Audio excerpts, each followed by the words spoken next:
And that's what optoelectronics brings to the table of automotive trends. Though it sounds like a mouthful, optoelectronics enables many smart car innovations by trimming down the plastic panels used in touchpad displays. Thin glass technology meets both temperature and humidity standards and can be cut as thin as 0.05 millimeter, increasing product durability while providing smaller, thinner packaging. Eat your heart out, Jared. I'm Bobby Likis. Like us, you'll love us. Brought to you by Royal Purple Synthetic Oil, the performance oil that outperforms.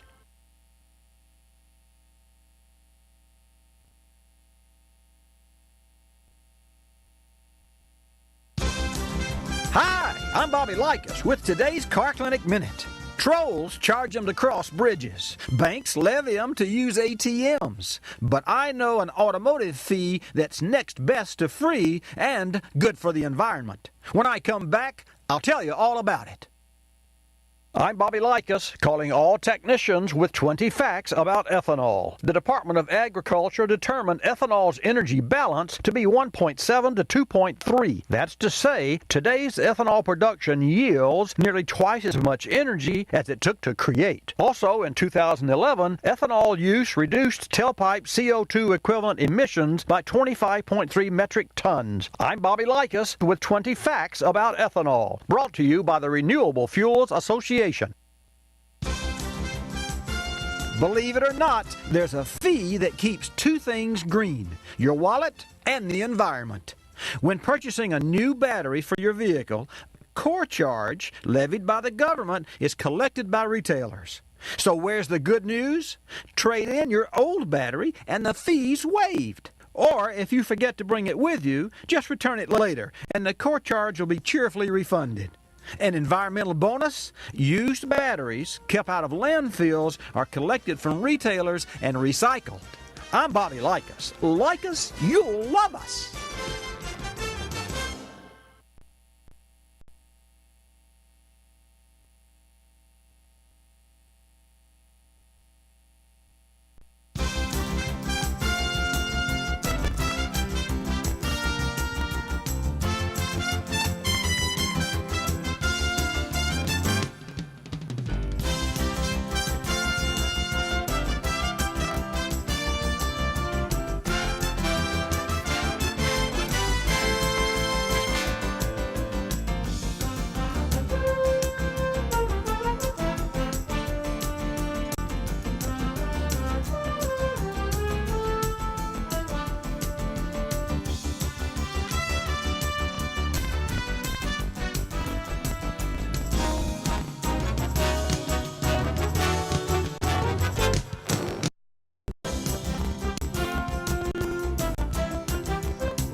My name's Roland Sands. I am a motorcycle builder, designer. Generally kind of stoked to bring things in my head to reality. That's what it is all about, bringing an idea to life. I mean, there's no more complete circle than that. That's the challenge, you know.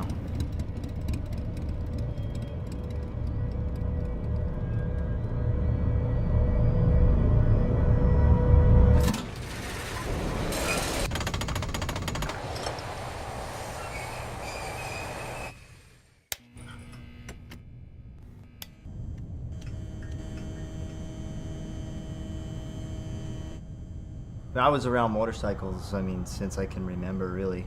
It's kind of been in my blood.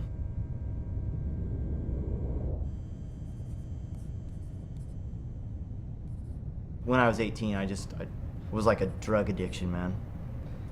Nothing else in my life really mattered a whole lot. It was like, I'm gonna go out and ride and race and try and win. So that's what I did for about 10 years.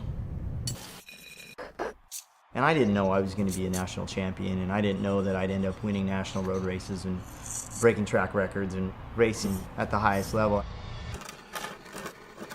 I really wanted to go and make something of myself that didn't really have to do with anybody else, because I knew that no one would be able to take that away from me, you know?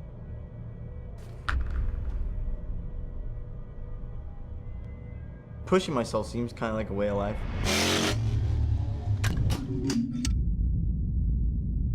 Every time I was on a bike, I'd push, and I'd always push past the limit, and now I really get the majority of my satisfaction from creation.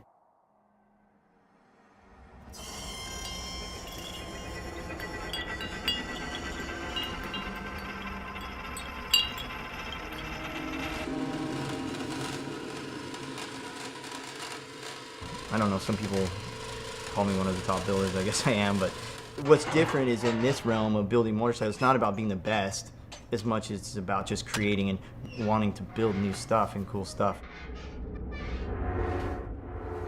To constantly innovate is the challenge, always doing something new and different.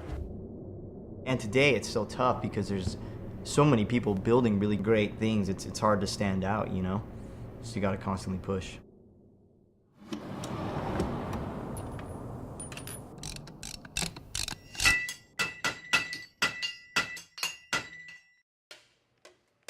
Creating something, it is about bringing something to life.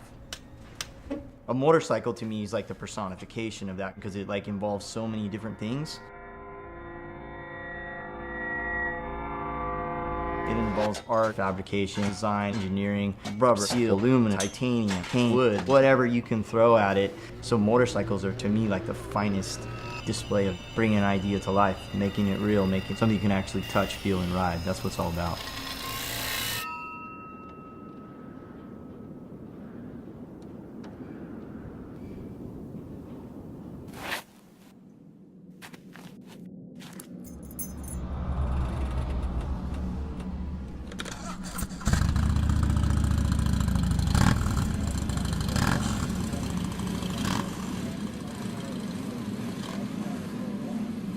Being on a bike for me is just essential to life. It's the purest expression of freedom and mobility.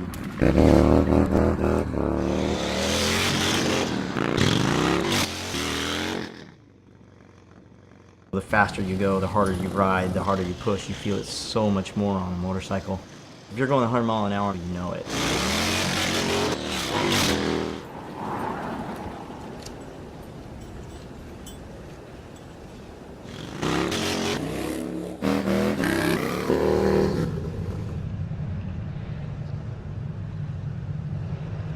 It's draining physically, but also mentally, because you put so much focus into it.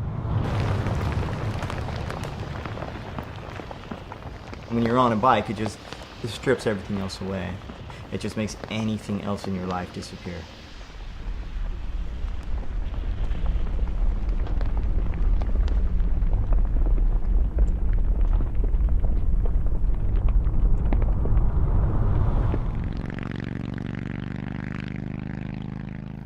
I'll never be away from bikes. It's just what I do, what my family does, what everyone I know does, so safe to say I'll be around for a little while. I don't see any other way for me personally but to just go after it every day. It just makes sense to me, so that's what I do. Life is one big project, and you gotta hit it every day.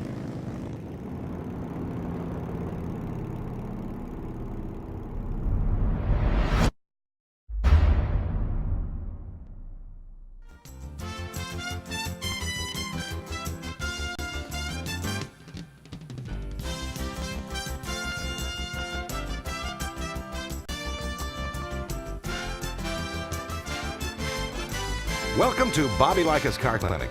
If you have a car question for Bobby, call now at 1-800-264-5454, toll free from anywhere in America. And now, here's your host, Bobby Likis. And good morning. Welcome to this edition of Bobby Likis Car Clinic. Glad to have you join us right along with me this hour, and we'll talk cars. We'll talk about things to come and some things that are already here.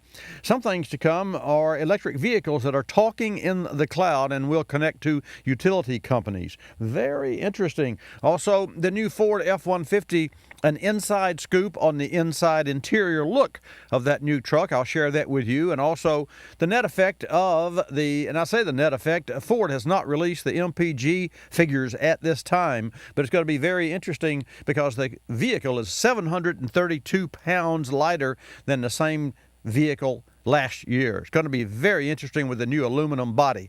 This segment of Bobby Likis Car Clinic is brought to you by Royal Purple Synchromax. This is a transmission fluid that I use in my car. It increases the performance, expands the life of manual transmissions, and makes them a whole lot easier to shift.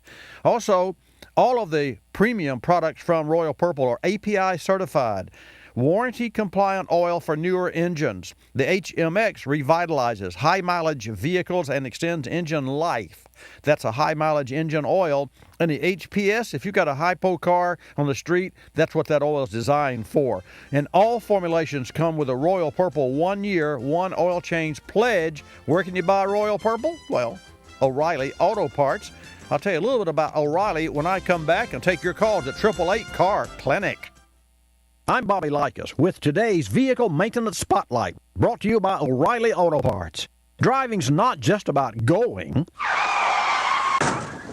Stopping is just as important. For safety's sake, stop at O'Reilly Auto Parts and find the brake parts you need by brands you trust, like Brake Best Select, and Wagner Thermoquiet at guaranteed low prices. O'Reilly Auto Parts, better prices every day. O'Reilly. If it's hard to stop or you hear squealing and grinding noises during braking, stop by O'Reilly Auto Parts. You'll find the brake parts you need from trusted brands like Brake Best Select, and Wagner Thermoquiet at everyday low prices. Play it safe with brake parts from O'Reilly Auto Parts. Better parts, better prices every day. O'Reilly Auto Parts. Hi, I'm Bobby Likis with today's Fact or Friction. Brought to you by Royal Purple, the performance lubricants that outperform. Fact or friction? Oil choice in winter isn't all that important. Friction.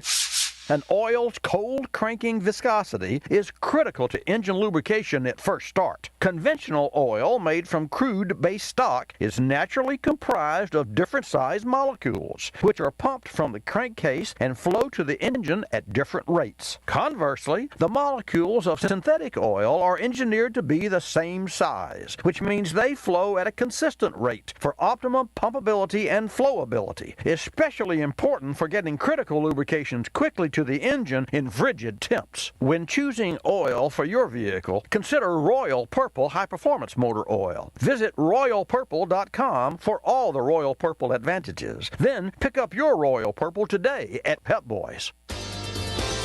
You're listening to Bobby Likis Car Clinic. Where are you going? To kill the weeds. Whoa, don't kill the grass too, like you did last time. Hey, wise men make mistakes. They just don't make them twice. What's different this time? This time, I've got Ortho Weed Begone Max. It kills weeds down to the root, but unlike other products, it doesn't kill the grass. Ooh, so impressive. Well, I've done it the wrong way, so I figured I might as well try it the right way. I'm all for that. Kill the weeds, not the grass. Get Ortho Weed Begone Max and defend what's yours.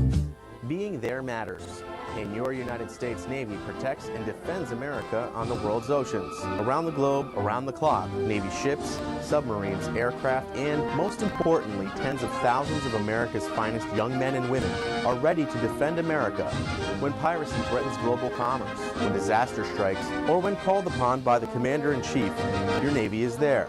When it comes to protecting and defending America, being there matters, and America's Navy is already there.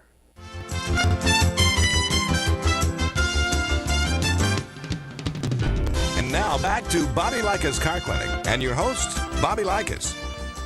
Good morning. I'm Bobby Likis. The number to call is 888 Car Clinic. I'll give you the real number. It's 888-227-2546. Miss Jan will take your call and put you in a queue, and I will put you on the air. So again, that's 888-227-2546. I want to remind you before we get started, and just have a special announcement that for everyone who calls in with a valid car question, I mean, it has to be some type of car question, obviously.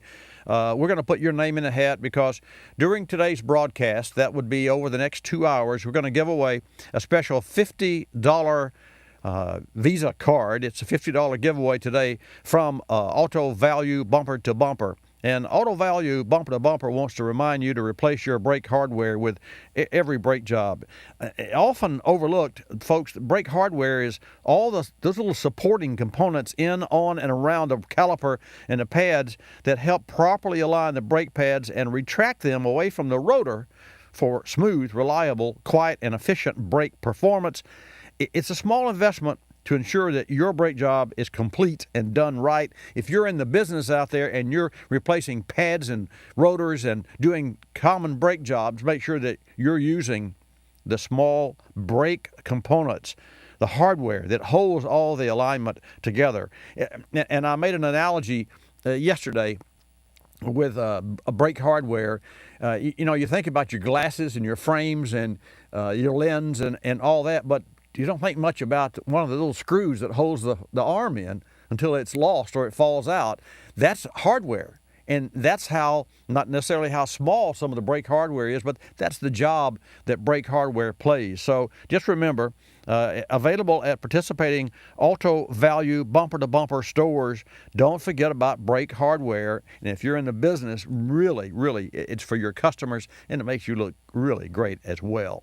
This segment of Bobby Likis Car Clinic is brought to you by O'Reilly Auto Parts. Sign up to be an Rewards member today. It's easy for you to say.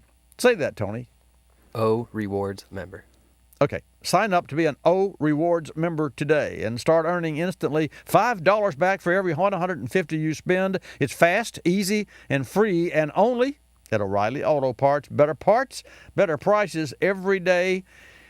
And now we're going to take a call from George, and then I'll take your calls at 888 Car Clinic. And I've got some really interesting information about electric vehicles that are talking in the cloud. See what you think about that. George, welcome to Bobby Likis Car Clinic. You're first up. You were first caller.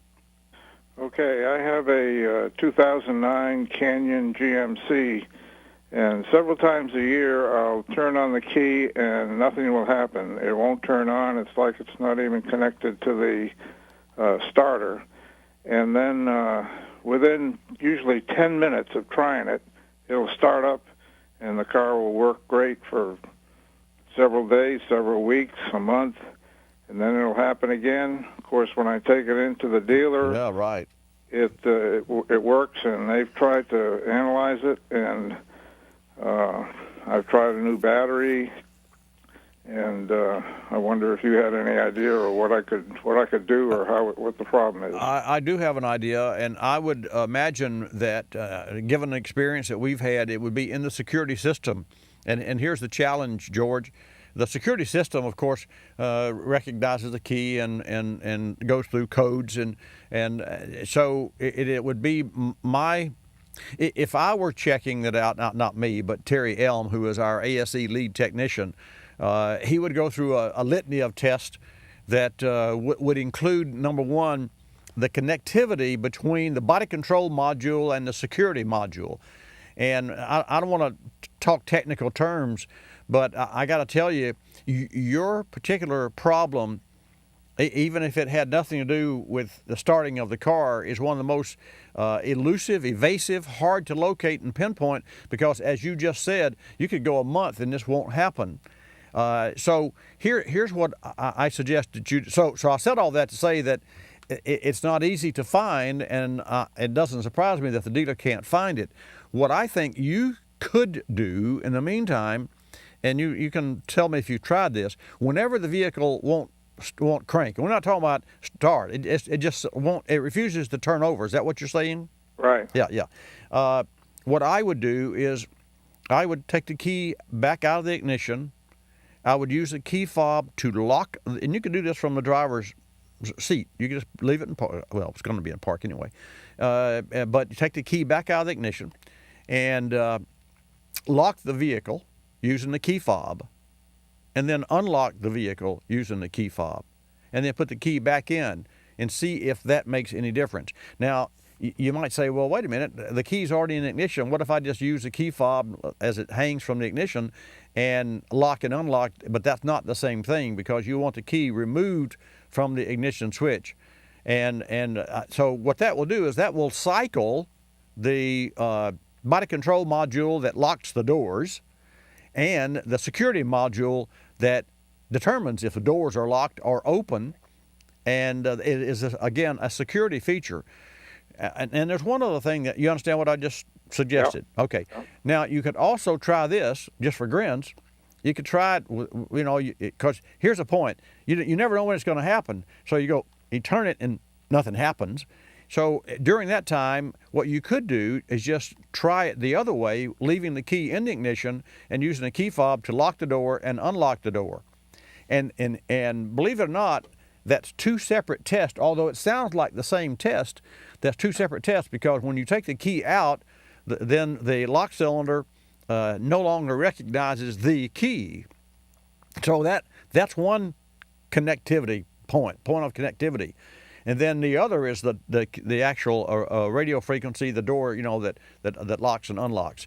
So that's two different contact points. And the reason that I share those two different methodologies with you is that if one works and the other does not, when you go back into the dealer, you can say, let me tell you what it does and let me tell you what I do that makes it work. And then that would give them a direction that they don't have now because it works. Does that make sense? Yeah. Yeah. I have two keys to the car. Would another test be to change the keys? Well, yeah, that would be a third test. Sure. Okay. That would be a third, but yeah, it would be. I rather doubt it's going to be a key problem. Have you been using the same key all this time? Yes. Well, you might just try the other key. Okay. But right. But you know what? Here's the challenge with that. If you try these electronics can really be perplexing. If you tried the other key and for some reason the car worked, you and I would say, oh, it was the bad key. And then about that time, about 2 months later, with the other key, the same thing would pop up, you know. Yeah. So I think I would stick with the same key that you have so that you don't change, you don't want to change too many things at one time. Right. Otherwise, you go in and you say, well, I changed the key, or you may forget to mention it. I changed the key. And, so keep everything as is and just try those two methodologies of tests along the way. You got it? Okay, I got it. Yeah, hey, I'm glad you called. Thank you very much. All right, thank you. You're welcome. How cool is that? And I want to share this with you, electric vehicles. And this is, I'm not so sure that I really understand the process. If we had millions of electric vehicles on the road, this might be more important, but let me just share it with you. The plug-in electric vehicles will soon be talking in the cloud as Ford Motor Company collaborates with 7 of the world's largest automakers, and listen to this, folks, 15 utility companies to develop technologies for EVs to talk to utilities via the cloud, which would help manage energy use and improve power grid efficiency. And basically, the program will create a communications platform for use by plug-in EVs and the electric grids, which will enable the utilities to contact electric vehicle customers, sending a request for those cars to stop charging temporarily to help manage a grid that is becoming overloaded. So this is, to me, a bit far-fetching. And in the future, but if we were in, say, the San Francisco Bay Area, which is where the most Prius are sold, then we have to really look at, and as an industry, I say we, as in you and the network and the OEMs, have to look at specific areas. Just like if you want to buy an EV car, why would, if you lived on a farm, would you do that? Well, no, because you got to drive 20 miles to get to town one way. But if you lived in the city, it'd be perfect. I mean, I'm a perfect candidate for an EV car because I literally drive 3.7 miles to my studio and at home. So that's a less than an 8-mile trip a day.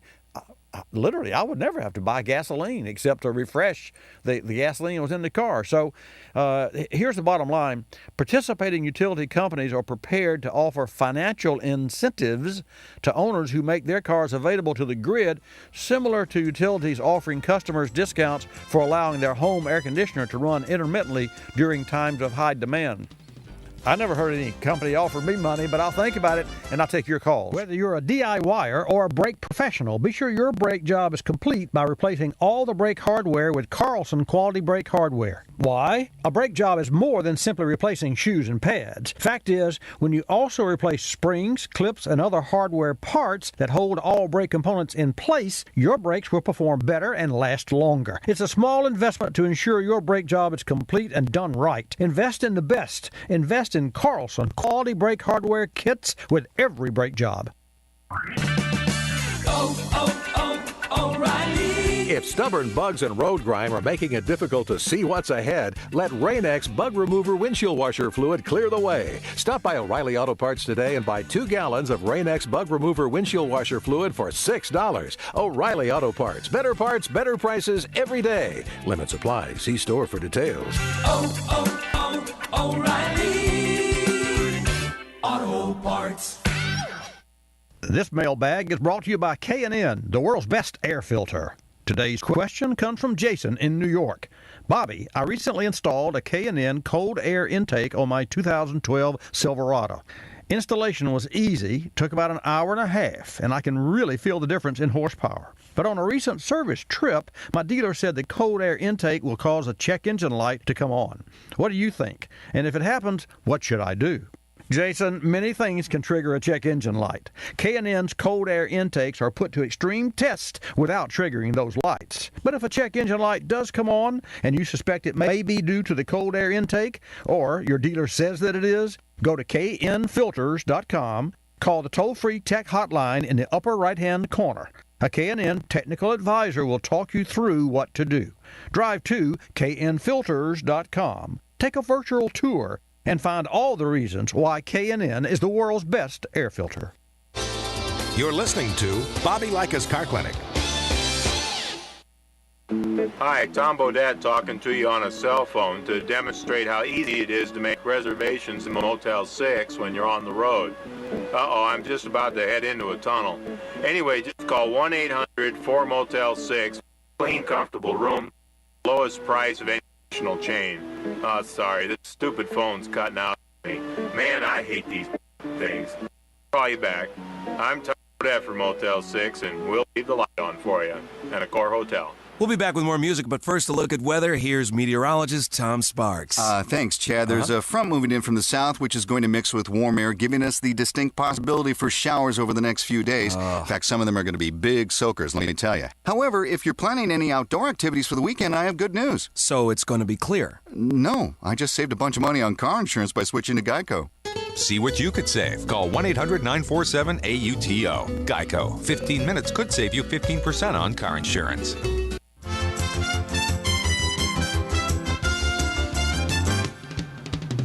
And now back to Bobby Likis Car Clinic and your host, Bobby Likis. And welcome back to Bobby Likis Car Clinic. Thanks for tuning in today. Just remember that from 10 till noon Eastern Time every Saturday, we're live. But you can also get us on your iTunes and your iPhones and iPod. And Tony, the easiest way for folks to do that is just go to iTunes. Yeah. If you go to the iTunes store, then you can just subscribe, search for Bobby Likis Car Clinic. You subscribe, then every week when I put it up, which is usually an hour or two after the show, it automatically download. So after today's broadcast, so if I happen to be out of town or out of pocket and didn't get the program by mid-afternoon, we go off the air at noon Eastern time, usually by 1 or 2 o'clock Eastern. It's up. Or it's downloaded in that case. And so the total length of the program altogether is what, bookends? Well, it'll be about 2 hours. It's 5 or 6 minutes short. given the local time, local spots that we do with the broadcast. Right, and so folks can go to iTunes and download that, and also we are, folks, just for you to know, for social media, we're on Facebook.com/Bobby Likis, and terrific videos on the YouTube. And Tony, explain to our listeners as well how YouTube works, and cannot folks subscribe to YouTube.com/Bobby Likis? Right, it's very similar to iTunes. If you subscribe to our YouTube page, and then anytime we put up a new video, it'll shoot you an email notification, let you know, hey, there's a new video, come check it out. But then also our WatchBobbyLive.com stream is done through our YouTube account. So you can watch it on Watch Bobby Live, you can watch it on YouTube, and that's live, real time, with the ability high definition. You can go full screen, rewind, catch back up, pause it if you got to go to the bathroom or something. It's really very cool. And Google does it, you know. Yeah, Google does it. Is there anything that Google, they're building electric cars or autonomous cars that drive themselves? Is there anything that Google can't do? Probably not. Probably not, yeah. Let's take a call from Nebraska, and what I want to do first is to reach out to Ben Blecka and Mike Walker, General Manager and Program Director for KSTC, 1230 AM in Sterling, Colorado. So, Ben and Mike, if you're tuned in there, or if you folks in Sterling, Colorado are tuned in, the number for you to call is 888-CAR-CLINIC. That's 888-227-2546. KSTC, 1230 AM, Sterling, Colorado. Gene from Nebraska, welcome to Bobby Likis Car Clinic. Thanks for holding. Yeah, thank you. You're welcome. I have a 2003 Toyota Highlander. Okay. It's got 145,000 miles. Okay. And all of a sudden, about 2-3 months ago, it started stalling out at 3,800 RPMs. And that might vary 1 or 200, but it's right there every time. You hit that, and it just kind of, almost like it electronically cuts out and won't let you go any faster. Let me ask this question: you're driving down the road, and you at 3,800, it seems to cap out like it's electronic cutoff switch. What if you're parked in the driveway in park, and you bring the engine up to 3,800? Will it go past the 3,800 out of gear or off load? No, it doesn't matter if it's with the load, or no matter what year it's in, or in park. So, Gene, have you had this to any shop for it to be tested? And does the check engine light come on? The check engine light has not come on, and it shows no codes at all. Interesting. But, we put new plugs in it because it has 145,000. Well, sure. But, I'm going to think. My first gut. What controls the RPM of the engine, and that is the ECM, that's electronic control module, or the onboard computer. Now, understand there could be 25 black box, body control modules and ABS modules, but I'm speaking specifically of the main control, the ECM, that controls the engine, and it receives a signal from the crankshaft position sensor and camshaft sensor. And that's how it tunes the engine. It sets a timing and has other sensors as well. But from an RPM factor, I would say that, and here's what I would recommend, and here's what we would do if you had that vehicle in our Car Clinic service pre-repair service shop. I know that what Terry would do, Terry would hook up his scan tool, which is a professional a commercial grade scan tool, which is what someone's going to have to test this car. You can't go to a parts house and check for codes. You've got to have a tool that can read more deeply into the architecture of the electronics on board. And there's a signal, very simple. It's not very simple, but I'm going to simplify it for you. There's a signal that comes from the crankshaft that counts every revolution of the crankshaft and tells the computer the relative position of the crankshaft and the speed of the crankshaft, period. There's another sensor that does the same thing with the camshafts, period. And you could, not you, an ASE certified master tech could check to see if the crank sensor is interrupted at certain RPM. I doubt it because the crank doesn't know the difference between 3,000 and 4,000 RPM. I mean the sensor, because the sensor is located next to it. So I doubt that that's going to be the problem. And I doubt that any wire, lack of connection, like a poor connection, I doubt that it would specifically shut out at 3,800 RPM. So for me, my initial thoughts would be that you have a defective ECM, engine control module. You would never replace that until that was confirmed. And it's just ironic, but it may be that because the ECM is the chief in charge, the chief cheerleader, if you will, that really monitors the engine's functions, it just may be that if it has its own problem internally, the light won't come on because it doesn't recognize it has a problem. Now, I think that's a little strange. So I said that, but I don't know that I really believe what I just said.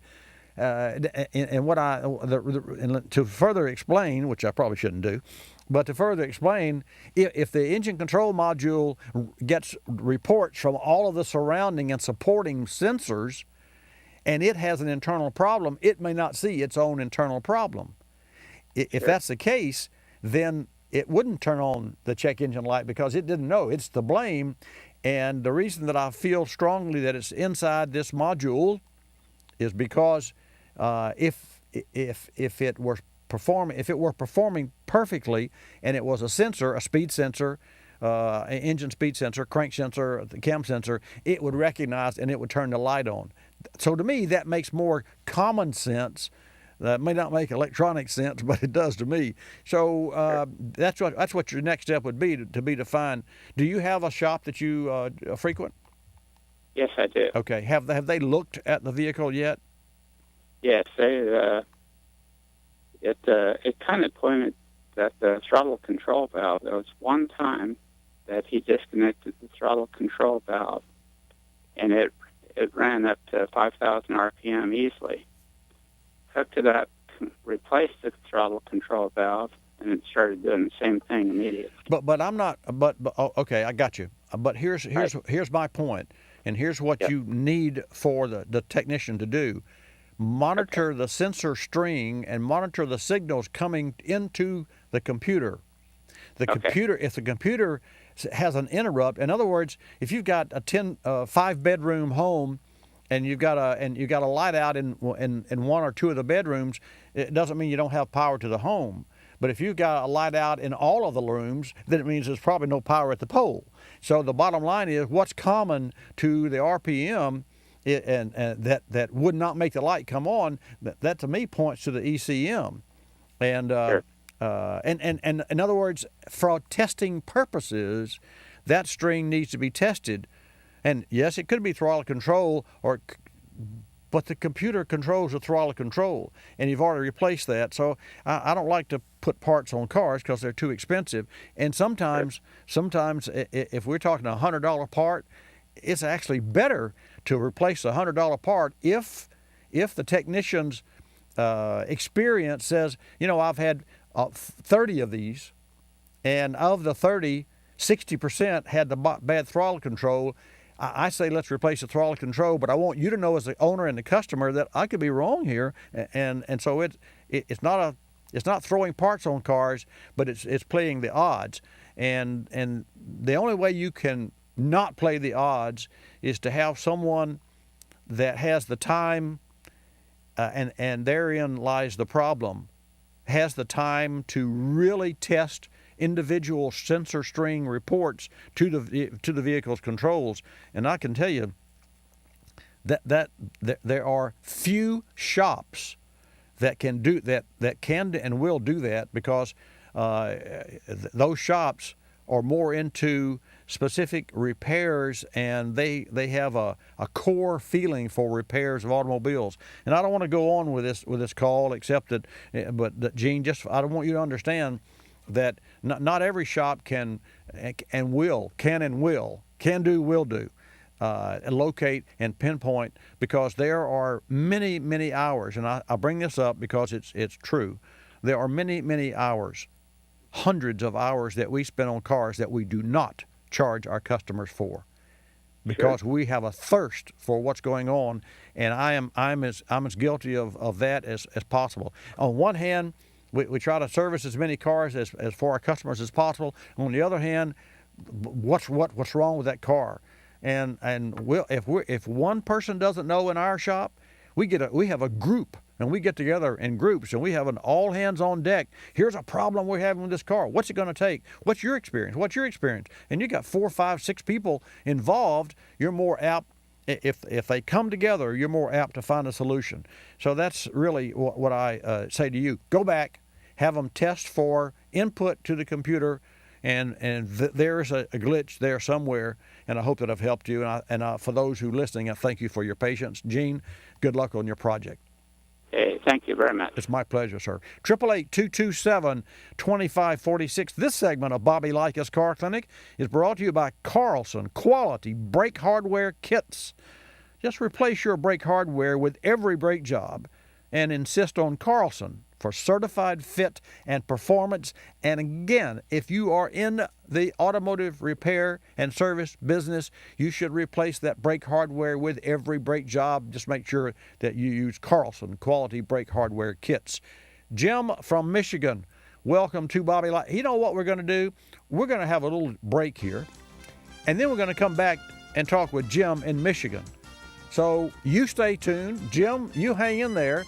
And for now, folks, you can call 888-227-2546 when I come back. I'm Bobby Likis, calling all technicians with 20 facts about ethanol. Availability of E15 as a choice at the pump not only serves the American consumer and American economy, but also benefits the engines of today's EPA E15 approved vehicles as an oxygenate, octane booster, and delivery mechanism of a higher density fuel charge, which allows more torque. After 6 million miles of testing by the Department of Energy, the EPA approved in January 2011 E15 for light-duty vehicles. That's cars, trucks, and SUVs, model year 2001 and later. The first gas station offering drivers an E15 alternative, and at $1.15 per gallon, opened its pumps to consumers in Lawrence, Kansas in July 2012. I'm Bobby Likis, calling all technicians with 20 facts about ethanol. Brought to you by the Renewable Fuels Association. Drive to ethanol, RFA. You're listening to Bobby Likis Car Clinic.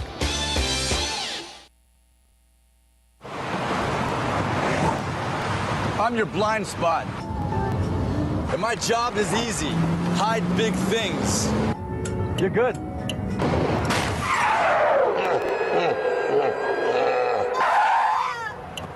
And if you named your own price on car insurance, you could be paying for this yourself. So get Allstate. You can save money and be better protected from mayhem.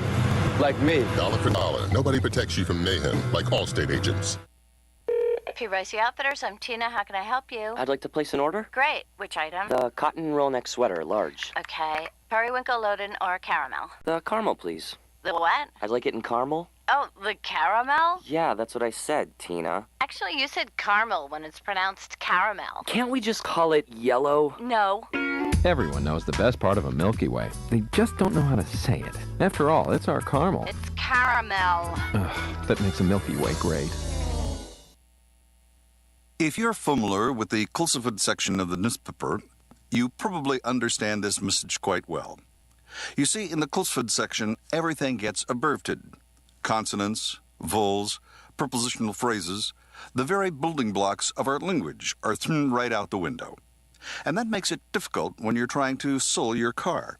You've got a limited amount of space to work with, and by the time you abbreviate the description of your car down to a couple of fragmented sentences, it sounds less like a car and more like a Bluck sedan with sniffed like new condition lemurs. No wonder more people are selling their cars through eBay Motors. They can post unlimited text and photo descriptions, and with a nationwide marketplace, they're likely to sell it for more. Plus, both parties can be covered by eBay's Vehicle Protection Program. Buyers are happy, sellers are happy, and no one's abbreviating. eBay Motors, a better way to sell your car.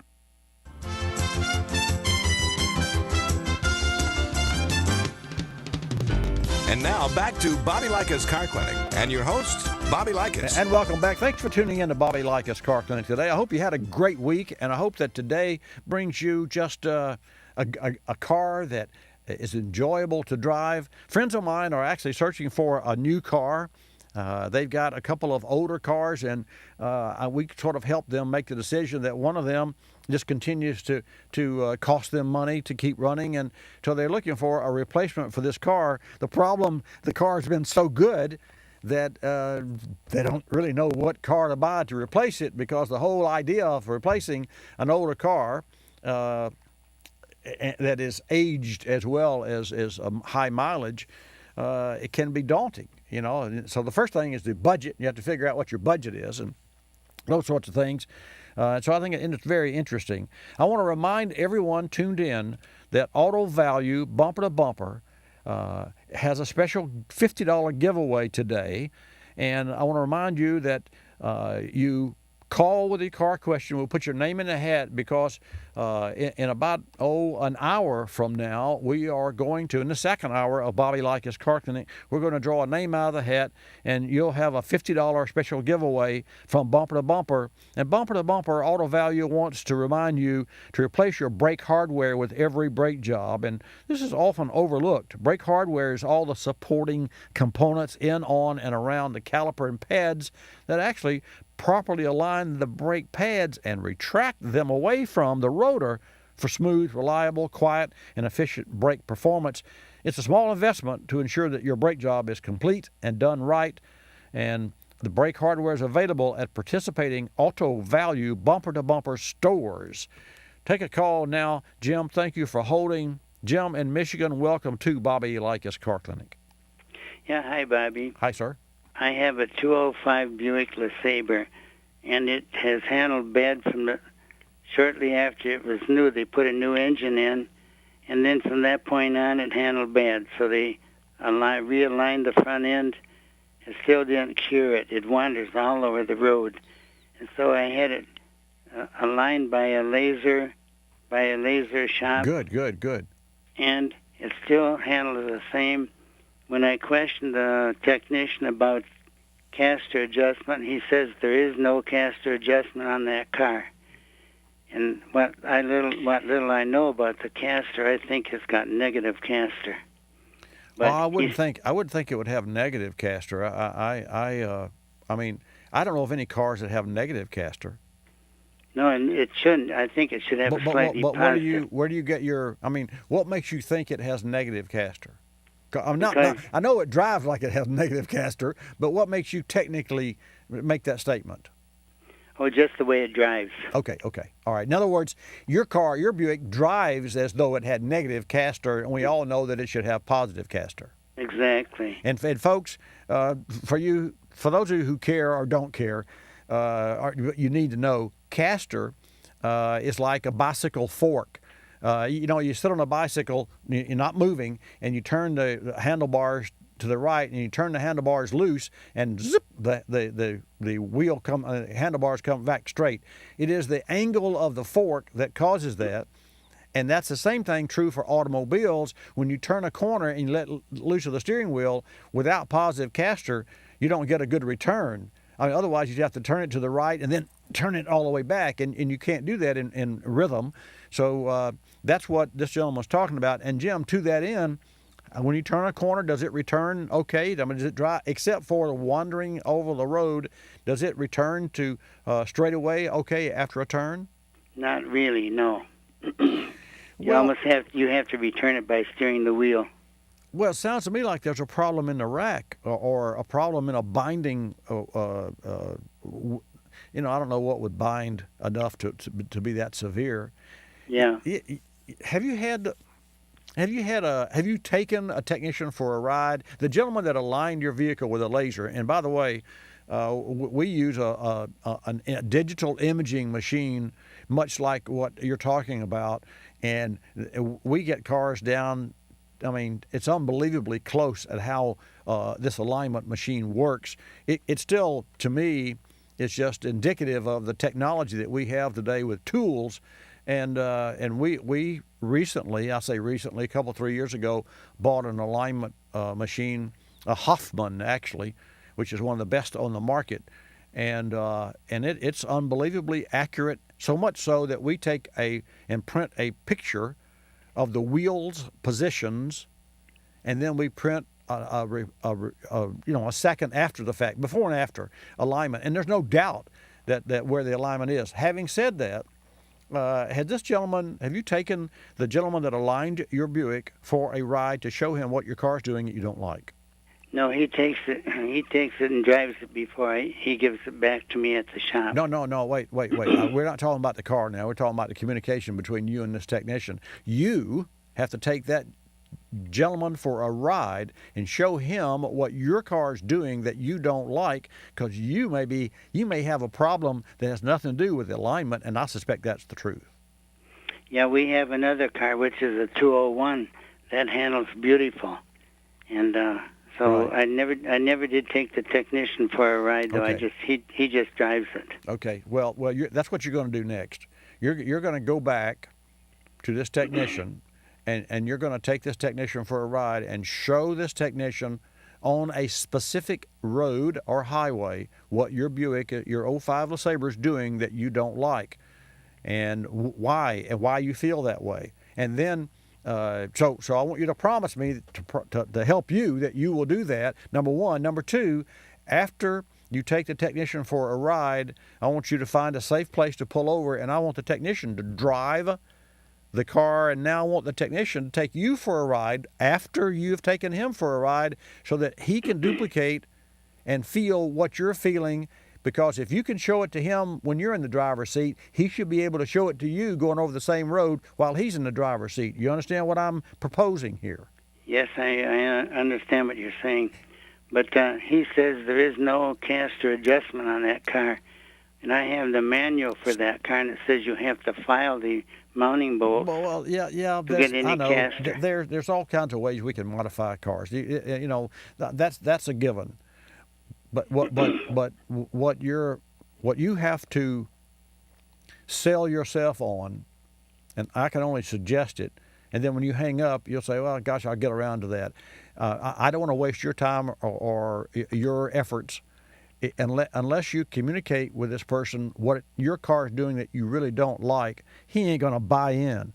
He's just putting your car on a machine and saying, well, the machine says it's all right. Well, hell, that never fixes anything, because it's your money, it's your car. If you want it fixed a certain way, you got to show him what it's doing that you don't like, and you say, okay, now make it not do that. Yeah, I understand. Okay, go do it then. Okay, thanks a lot. You're welcome a lot. Okay, bye. Bye. And folks, that's what's difficult to do, because I make a suggestion that may or may not fix the car, but if you can connect to a local technician, and that technician's riding in your car, some of those things that are voodoo and black magic become obvious.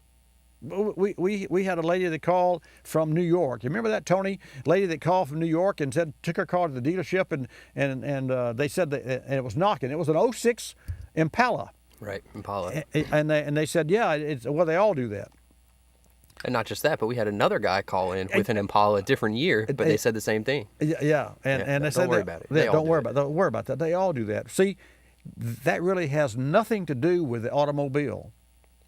It has to do with a lot of factors, and I suspect that factor is what I alluded to earlier when I talked about having somebody that can do, will do, and spend the time to diagnose a particular problem. That can really be tough, folks, because you take your car to a service shop, you go in for an oil change, and then you get a laundry list of things that cars need, that your car needs. Well, what are you trying to sell me something here? Just give me my $20 oil change. So that's a real so here's the real issue, and here's the real inside scoop to servicing an automobile. Consider the automobile your child, and consider the car a car doctor. And take your car in and say, okay, I don't have any complaints with my car. Let's just assume that you don't have any complaints, but it's time for the car to be serviced. Well, what do you mean serviced? Change oil and filter. That's not service. That is a simple act of draining out old stuff like draining your sink after washing dishes and putting new water in and new soap. So that's what that is. But you cannot possibly, you being, if you were a technician, you can't possibly change oil and filter in a vehicle and not, unless you're blind, and not see another need on the engine, or not. But at least you should be able to advise the owner of what you find. And therein is where the communication must be trustworthy, and it must be accurate.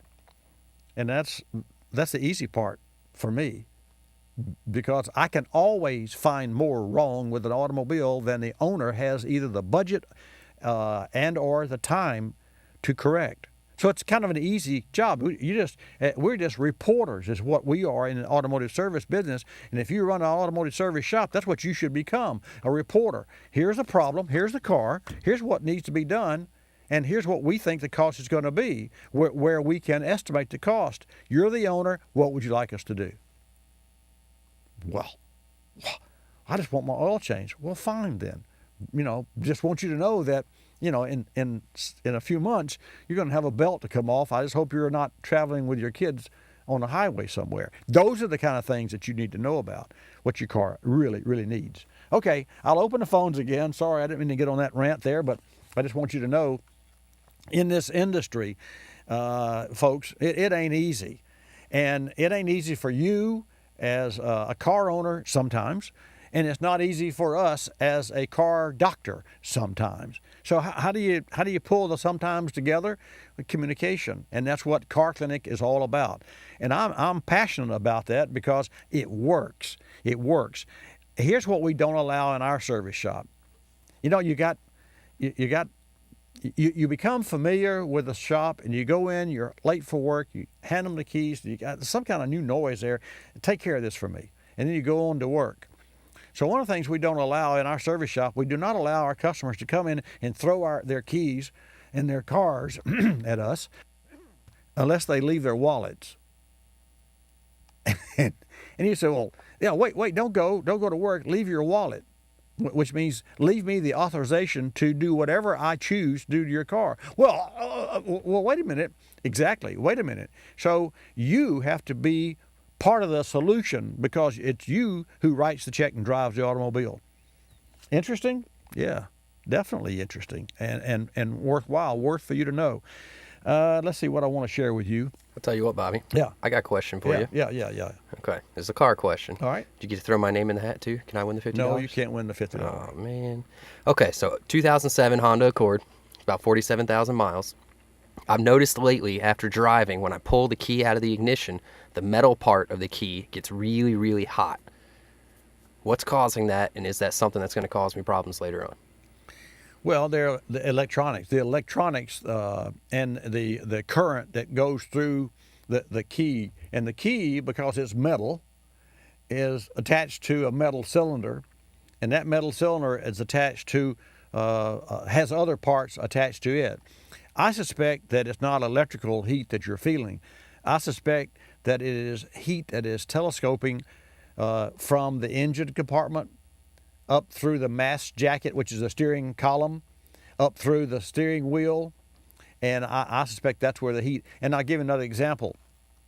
I drive my Viper and park it, and the gear shift, when I get back in it, even in the shade, the gear shift, not the knob, but the metal part, it's so hot, I bet it's 90 degrees, maybe 100 degrees from time to time, because that comes from the transmission. So I suspect that that's where your heat's coming from. So is this something I need to worry about? No. Okay. No. Perfect. No. You see any smoke? No smoke yet. Yeah, don't worry, they all do that. Good one, Ted. Yeah. God, our minds are too much alike here. Yeah. Okay, for everyone who calls in, Auto Value Bumper to Bumper has a special $50 giveaway today, and I want to put your name in the hat. And so when you call with a question, let's take a call from Stan. And so Stan, I want to put your name in the hat as well. Welcome to Bobby Likis Car Clinic.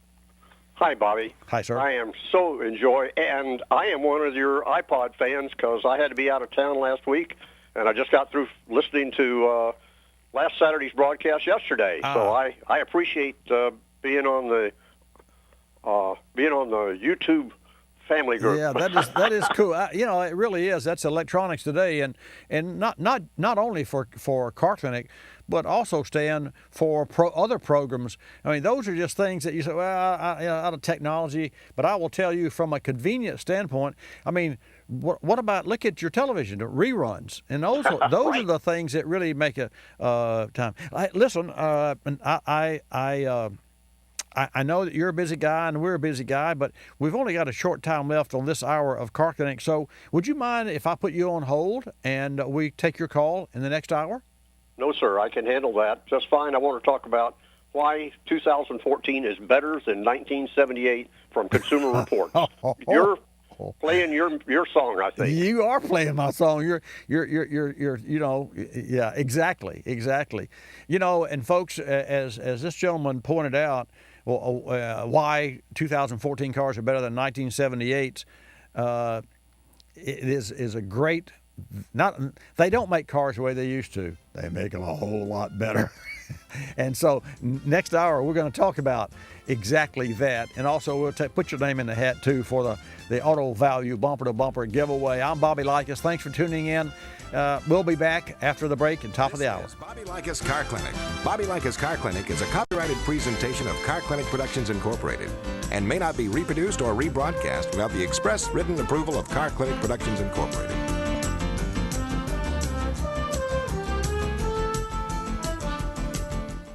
Fortune 500 companies choose Royal Purple lubricants to protect and improve the performance of their multi-million-dollar equipment. The same high-performance technology is also available for your car, truck, motorcycle, boat, or ATV. Royal Purple enhances performance and provides superior protection for anything wrapped in metal. Royal Purple is the performance oil that outperforms. For independent tests and endorsements that document Royal Purple benefits, go to royalpurple.com. That's royalpurple.com. I'm Bobby Likis, calling all technicians with 20 facts about ethanol. According to economic research firm Cardno Intrix, the ethanol industry added $42.4 billion to the U.S.'s gross domestic product, and the production of 13.9 billion gallons of ethanol supported 90,200 direct jobs and over 311,000 indirect jobs across this country. I'm Bobby Likis with 20 facts about ethanol, brought to you by the Renewable Fuels Association. You're listening to Bobby Likis Car Clinic. What can you do to help your child succeed? What can you do? What can you do to help your child succeed in the new school year? Set clear rules for internet use, especially about sharing personal information. Encourage your children to check out library books and read to them often. Ask your teenager to write down her personal strengths and interests to plan for life after high school. Teach me about healthy eating by leading by example. Read what your kids read and discuss it with them. Visit school. Getting your children ready for the new school year starts long before the first day of school. Hi, I'm Mary Bell, president of the Wisconsin Education Association Council. To help your child succeed this year, we've assembled tips from some of Wisconsin's educators and made them available at weac.org. Find out how you can prepare your child with tips on everything from reading to eating healthy to staying safe on the internet. We'd also like to hear your stories and ideas for connecting your family to our classrooms. Find out more and share your stories at weac.org.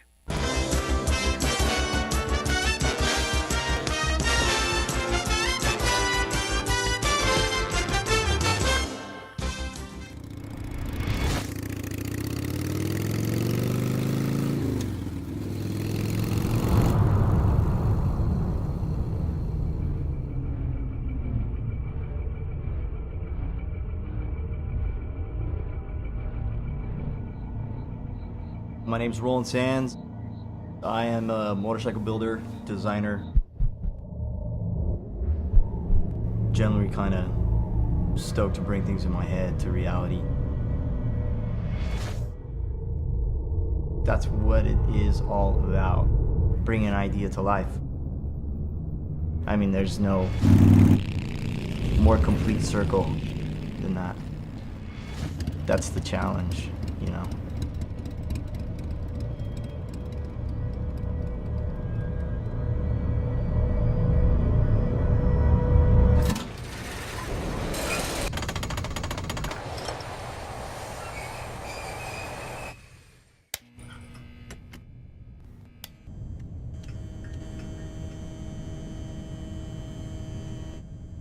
I was around motorcycles, I mean, since I can remember, really.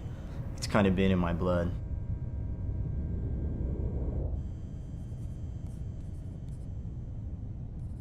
When I was 18, it was like a drug addiction, man.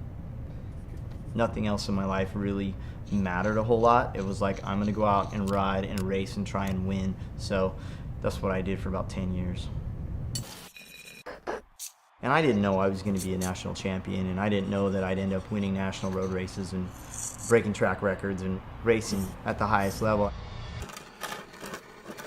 I really wanted to go and make something of myself that didn't really have to do with anybody else, because I knew that no one would be able to take that away from me, you know?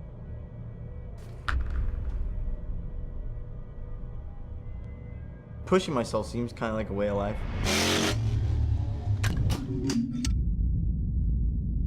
Every time I was on a bike, I'd push, and I'd always push past the limit, and now I really get the majority of my satisfaction from creation.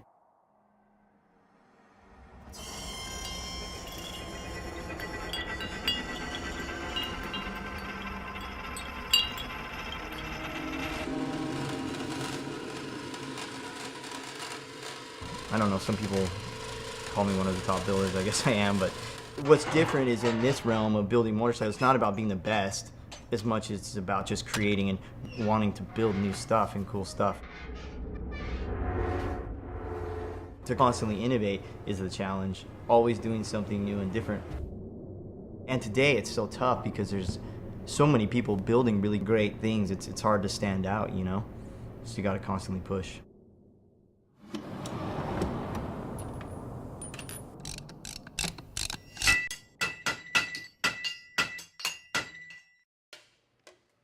Creating something, it is about bringing something to life. A motorcycle to me is like the personification of that because it like involves so many different things. It involves art, fabrication, design, engineering, rubber, steel, aluminum, titanium, paint, wood, whatever you can throw at it. So motorcycles are to me like the finest display of bringing an idea to life, making it real, making something you can actually touch, feel, and ride. That's what it's all about.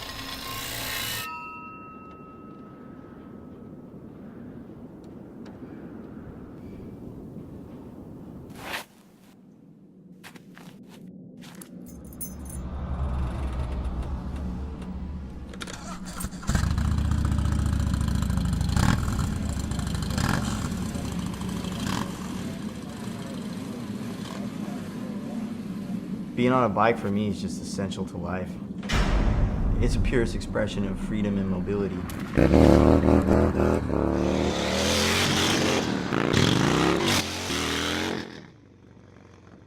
The faster you go, the harder you ride, the harder you push. You feel it so much more on a motorcycle.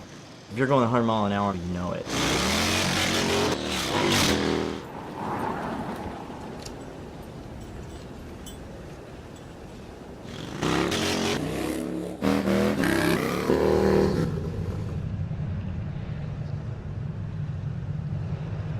It's draining physically, but also mentally, because you put so much focus into it. When you're on a bike, it strips everything else away. It just makes anything else in your life disappear.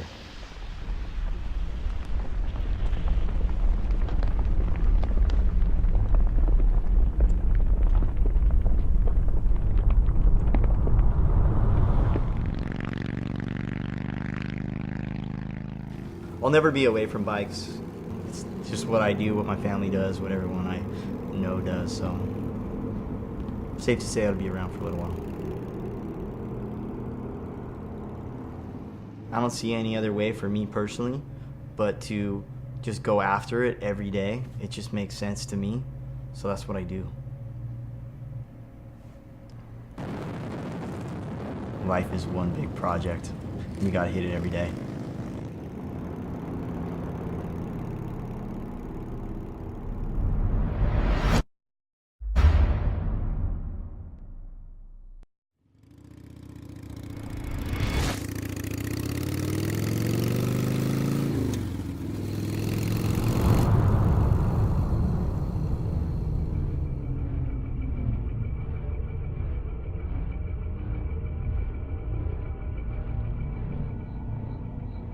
My name's Roland Sands.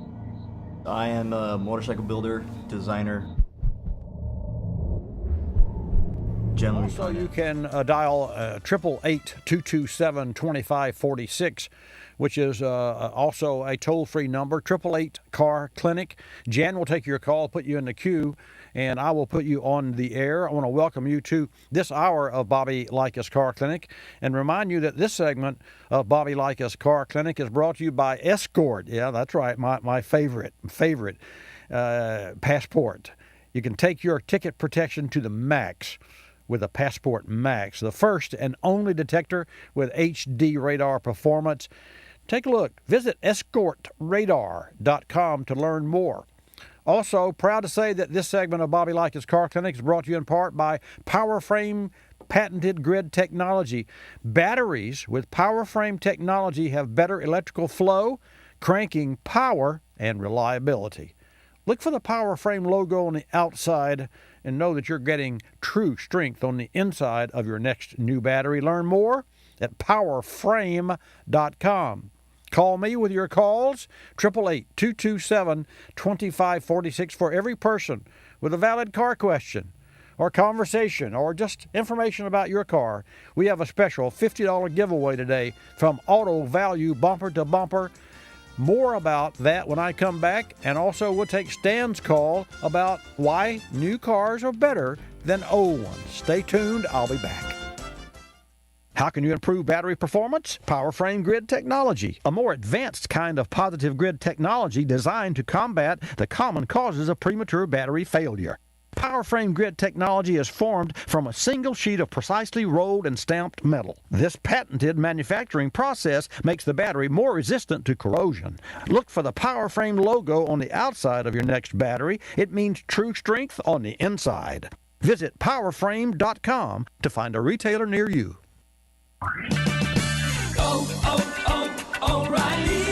If it's hard to stop or you hear squealing and grinding noises during braking, stop by O'Reilly Auto Parts. You'll find the brake parts you need from trusted brands like Brake Best Select, and Wagner Thermo-Quiet at everyday low prices. Play it safe with brake parts from O'Reilly Auto Parts. Better parts, better prices every day. O'Reilly Auto Parts. Let's go to our Car Clinic inbox for another listener question. Dear Bobby, I'm confused. Are radar detectors legal? Yes. Good news is that radar detectors are entirely legal in 49 states. Only Virginia and the District of Columbia still have radar detector use prohibitions. Legal in 49 states because the modern view of radar detectors is far beyond ticket avoidance. Rather, radar detectors are now regarded as safety devices, providing increased and advanced driving awareness. For example, when you have an advanced warning of a potential road hazard, such as a law enforcement officer conducting a traffic stop on the side of the road, you won't be surprised on your approach, and you won't be involved in any sudden braking or loss of control mid-course response. A really good radar detector, such as the award-winning Passport Max all-digital radar detector, alerts drivers before they're surprised with stops up ahead. With a Passport Max high-definition radar detector from Escort, you can drive smarter, and you can drive safer. You're listening to Bobby Likis Car Clinic. Nothing can wreck an evening like getting busted for not listening. And because at Molson we've been helping you make friends since 1786, here's a practice exercise to help you focus on her, even in a distracting bar. Listen closely, you will be quizzed. My cousin Valerie had a baby last week. He tries the right side. He breaks the tackle. Oh! He's 7 pounds, 2 ounces. So cute. Blue eyes, red hair. He was a breech baby, so I just want a guy to give me a good time all night long. No strings attached. For her. She was in labor for 17 hours. Dudes, who wants some Molson? I'm buying. I hope. They named him Aiden. I like it. Masculine. Oh, is my bong showing again? Probably because they met in London. Okay, what was her cousin's name, baby's weight, sex, eye color, hair, time, and labor? If you answered Valerie Aiden, 7 pounds, 2 ounces, boy, blue, red, 17 hours, congratulations. If you didn't, keep practicing. With an easy drinking Molson, of course. Molson, making friends since 1786. Imported from Canada by Molson USA, LLC, Golden, Colorado.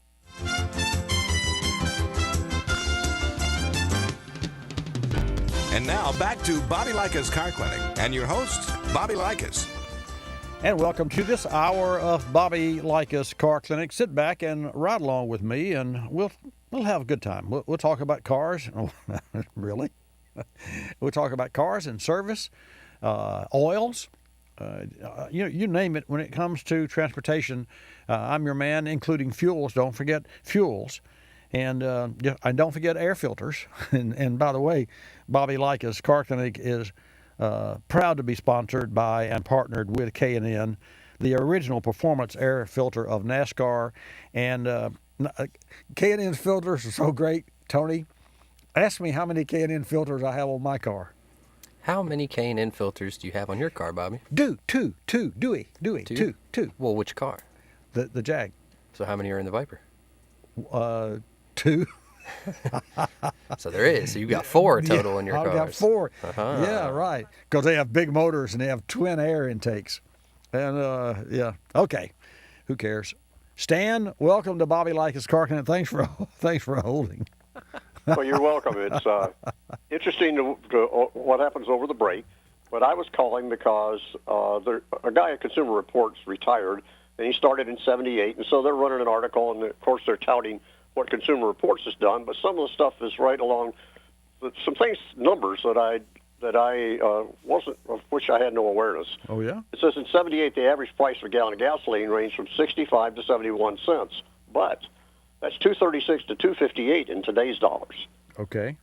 Half of all the oil used in the country went for driving. Wait.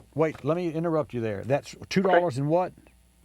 $2.36 to $2.58 was gas price ranges. And the gas price today is average national is $3.50.05. So $3.51 is the national average of gasoline as we speak, and that's down almost 6 cents from a year ago. But it's interesting that and you're talking about 1978, right?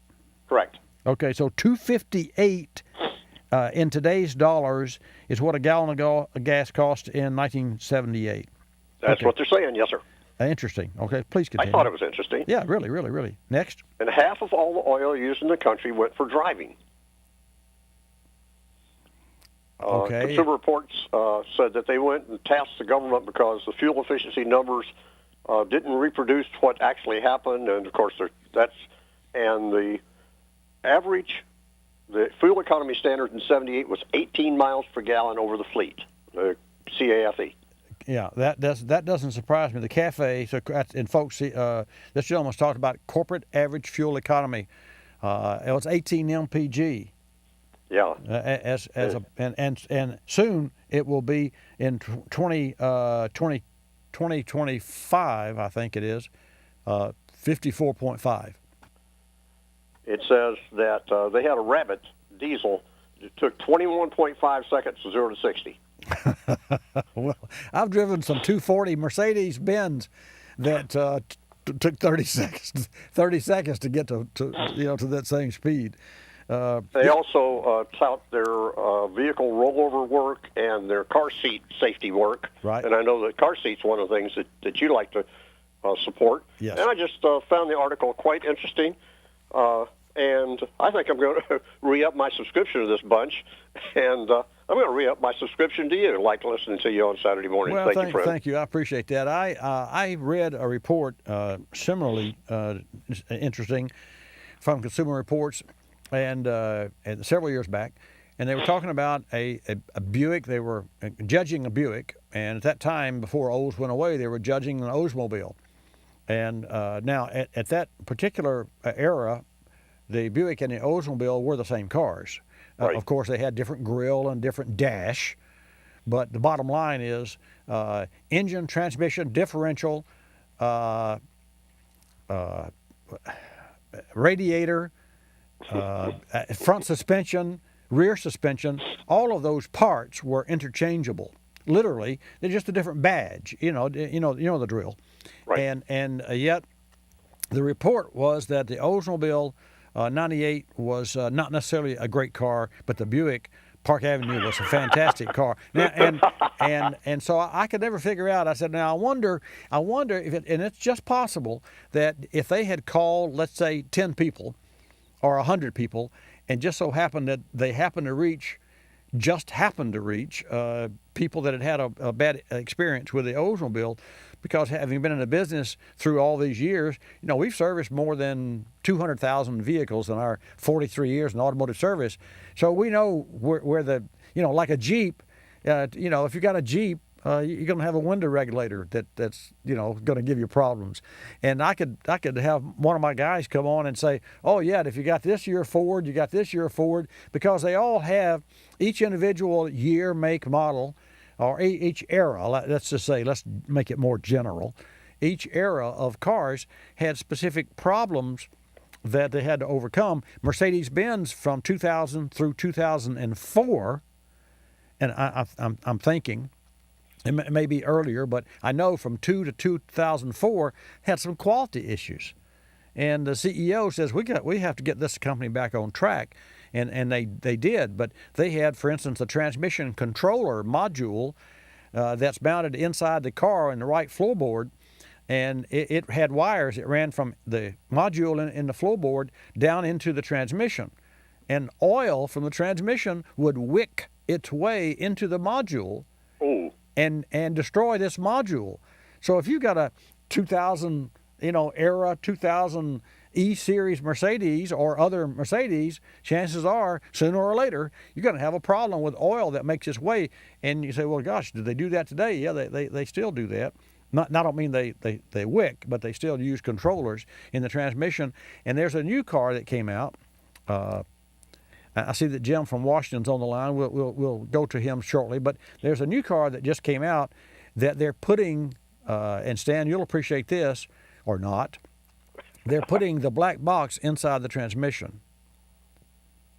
And it's going to be very interesting for me to see how that swims under oil, how that unit swims under oil. And of course, all the transmissions these days have solenoids, and the engines have solenoids. We worked on a Chevrolet Silverado this week that had a variable displacement engines, lifters. It had some bad lifters, but it also had, as is typical of the 5.3 V8 Chevrolet, an oil pickup tube O-ring, because the crankshaft drives the oil pump, and it sucks the oil from the pan, and it has to have a long tube with the screen in the pan, and that tube has to be sealed to the block near the front of the motor with an O-ring. And after 5 years or 100,000 miles, you know what O-rings do? They get hard. And the pump starts sucking air. And so anyway, it had lifter problems. It had oil pressure problems. And it wasn't for lack of service. This gentleman owns this vehicle, takes care of his vehicle, but it's an inherent problem in that car. But getting back to your Consumer Report stories and what have you, that's really way cool. And the 2015 F-150, which I mentioned earlier in today's broadcast, I'm going to share a little more information after this next call about that vehicle, because it's going to be very interesting to see how Ford's new aluminum body, I mean, think about it, Stan, 732 pounds, same make, and I mean, not, same make and model, but different between 2014 and 15, the 732-pound lighter vehicle. That is impressive. I totally agree with you, and I understand that they're testing in some of the heavy-duty construction people, so they want to get their trucks in some severe applications, and I'm cheering for them. I'm hoping they're right. Absolutely. Hoping they got it. Yep. Hey, thanks for your call, and thanks for sharing that information with us especially about the gas prices, $2.58 using today's dollars. Thanks again, always, for your input. Appreciate it. You're welcome. Have a great day. Thank you. 888-227-2546. Auto Value Bumper to Bumper is offering, and through Bobby Likis Car Clinic, a $50 giveaway today.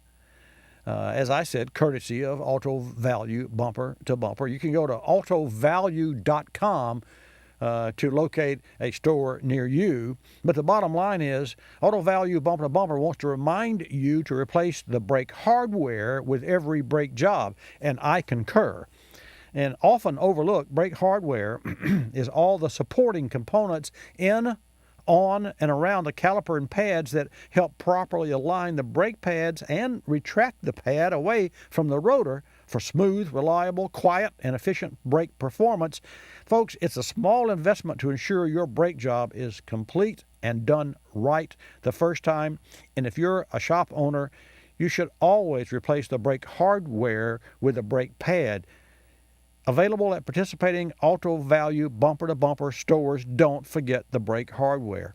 And don't forget, I'll put your name in the hat for this $50 from Auto Value bumper-to-bumper. We're going to come back from this break and talk with Jim in Washington. And Mac, I see, is on the phone. We'll take your calls at 888-227-2546.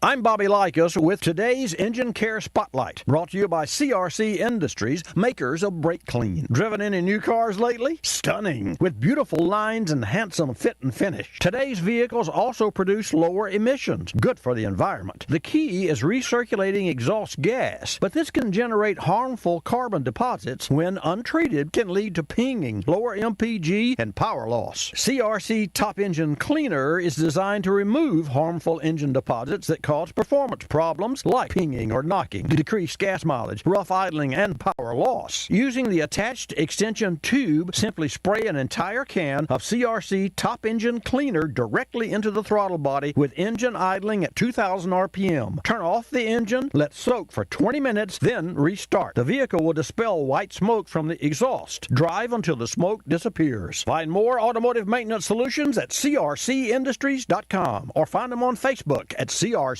Auto. If your car's air conditioning isn't blowing cold air, it isn't, then you need an AC Pro. Is there one around here? Yeah. You. Me? But I can't. New do-it-yourself AC Pro is the 10-minute cold air solution.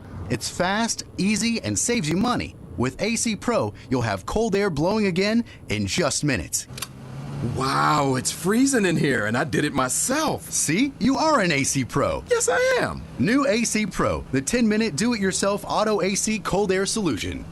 When it comes to your car battery, you expect it to work. Turn the key and go.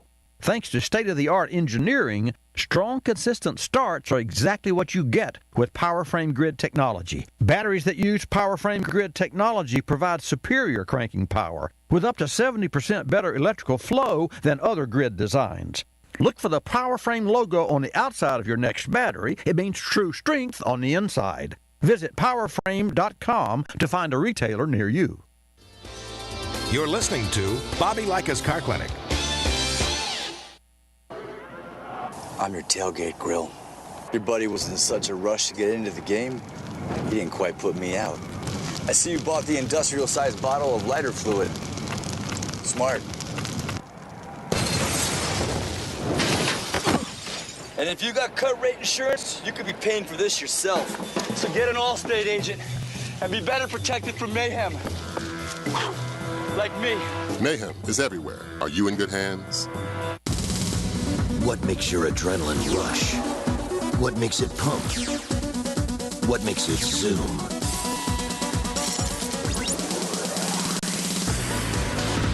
Whatever it is, Sure Advantage will keep you dry. Sure Advantage, adrenaline strength for the adrenaline powered with the highest level of protection you can buy. Nothing is stronger. That's the advantage. Adrenaline strength Sure Advantage.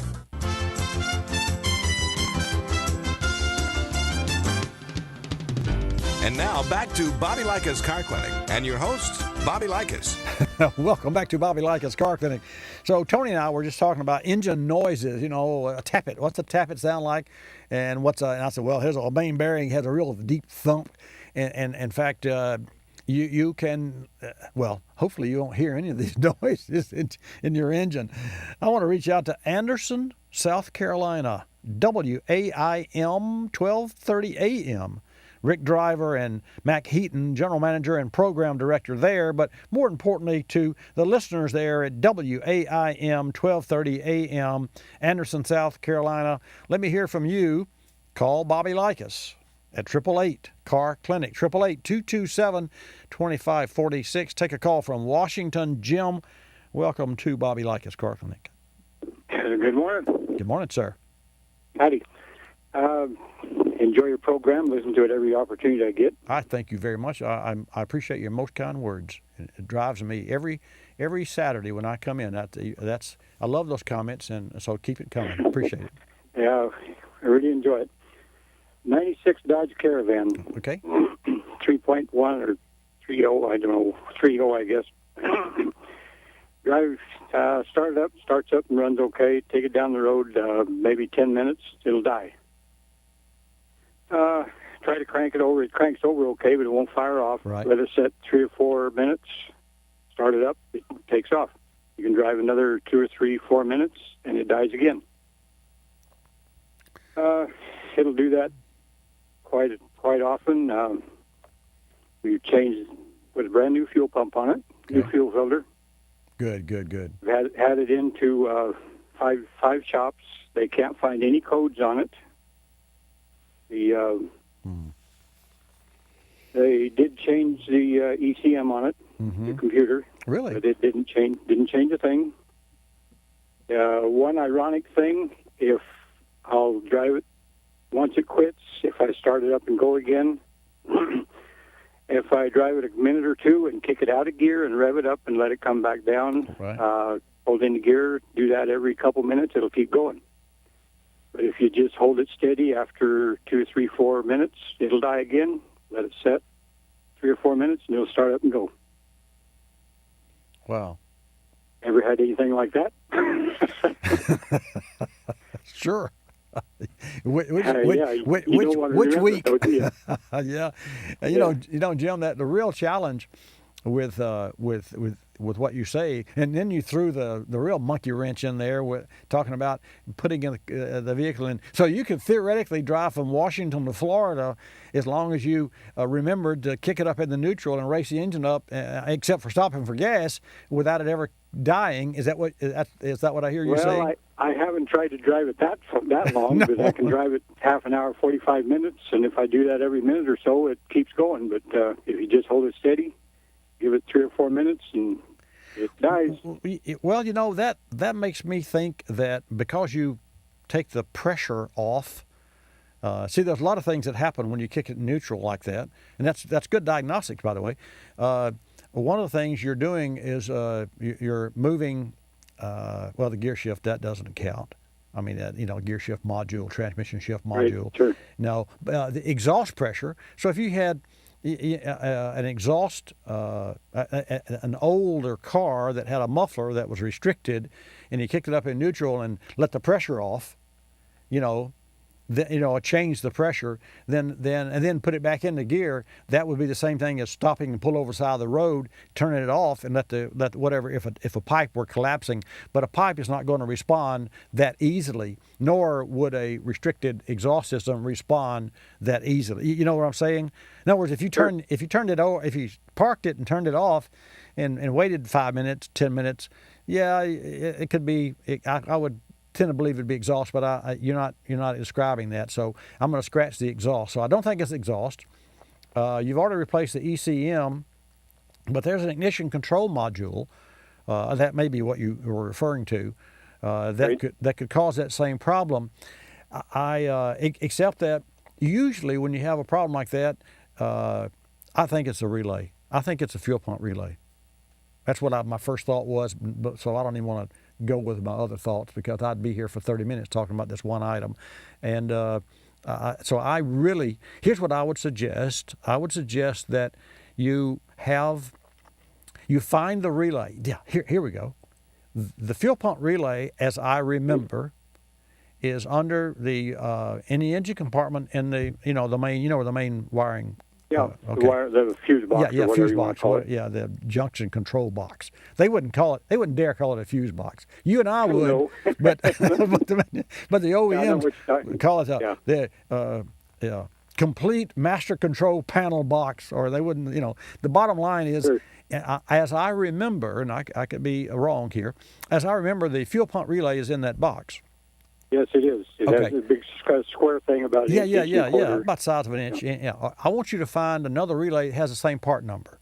I'm not sure there is another relay that has the same part number, but there might be for, driving lights, that have a similar current draw. It's all about current draw.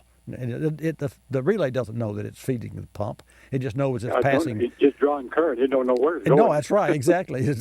So here's what I'd like for you to do. Find a relay inside the master panel there that matches the part number. Right. Don't change it out. Don't pull any relay out. Don't disturb any electronic wire, because we're going to do this systematically. And if you touch a wire and it's got a bad contact, it could be well mannered for 6 months, and then we'd never know what we'd fixed.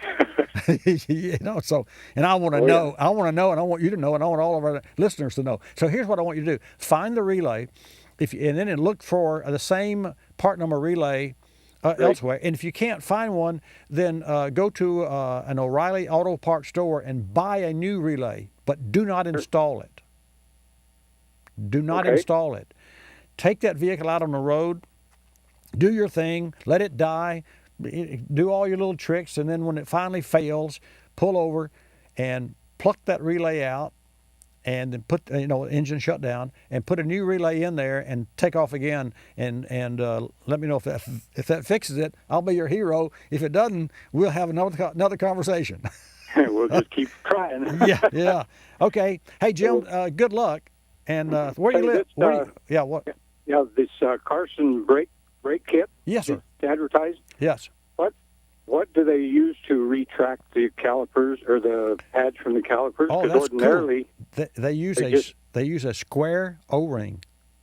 Okay, because most of them that I've been around, they faintly rub on the on the disc the whole time. Exactly. And think about this: if you use in the piston a square O-ring. Now, when I say O-ring, you think of a round rubber O-ring. But if it's square and it's an O-ring, the pressure that is applied hydraulically to the puck, to the piston, deforms that O-ring because it wants to go past the square edge, so it twists to a degree. It twists that square ring, right? Well, good. And then when you, and imagine, and it deforms it. Well, when you take your foot off the brake pedal, the pressure all goes away, and that O-ring then comes back to its original square-shouldered look. Sure. And we're not talking about what, 30,000s, 20,000s? Probably 10 at the Probably most. 10, yeah. As far as that O-ring is concerned, 10,000. Yeah. So there's your retractability. And then the disc brakes, there's always been a drag on them that I've been around. Yeah. In fact, when NASCAR guys, when they go out, they preheat all the oil, the differential, and what have you, and then they make sure to back off all the pads so they have zero. This as well. I mean, it's very interesting. Hey, you're very astute. Let me know if this relay fixes your car. Sounds good. Thank you. Thanks, Jim. Good luck. 888-227-2546. I'll give you a chance to call in. I want to share with you. And Mac, I'm coming to you next in Oklahoma. 888-227-2546. Jen will take your call, put you in a queue, and I will put you on the air. I have information about Ford Motor Company's the interior. Why don't we do this? Let's go to Mac first, and then I'll share with you a little later about the Ford information that's just burning a hole on my desktop here. Mac, welcome to Bobby Likis Car Clinic. Thanks for holding. Yeah, well, I got a 2004 Colorado 4-cylinder with 96,000 miles, and it's got a tick. When it warms up, it takes about 5 or 10 minutes it'll have a tick like a tappet loose sitting up on the front end, Yes, front part of it. Would you do me a favor and turn your radio down? Yeah. Okay. There you go, Tony. There's your yeah. Don't you have the music? You don't have it. Put away. Okay. All right. Now we're back with Mac. Okay, Mac, you've got an 04 Colorado, and it's a 4-cylinder, and you've got an engine noise. Is that correct? Yeah. It sounds like a tappet. Tick, tick. Right. Does this happen all the time, or a cold, hot, warm You know, there are three temperatures of an engine. Cold is when you first fire it. Warm is that first 6 minutes of operation, and hot is normal operating temperature. When does your engine make this ticking noise? About 6 minutes. It don't cold, but run it just a little while and you start hearing it. And it stays on too. And another, then I would ask you this: does it speed up when the engine speeds up? No. Can you say that it? Oh, I never done that. I just listened to it idly. Gotcha. Then here's what I want you to do, and only because there and where do you live in Oklahoma, by the way? Oh, I live about 15 miles west of Miami. Oh, wow. It'd be about 85 miles northeast of Tulsa. Well, I've been there. Been to Oklahoma City too. Here's what I want you to. Here's what I suggest you do. Don't spend any money to start with. But when this vehicle gets warm, when you get your 6 minutes of driving on it, and it gets warm, or you come back. If you came back from an errand and you were in the driveway, would it still be making the noise?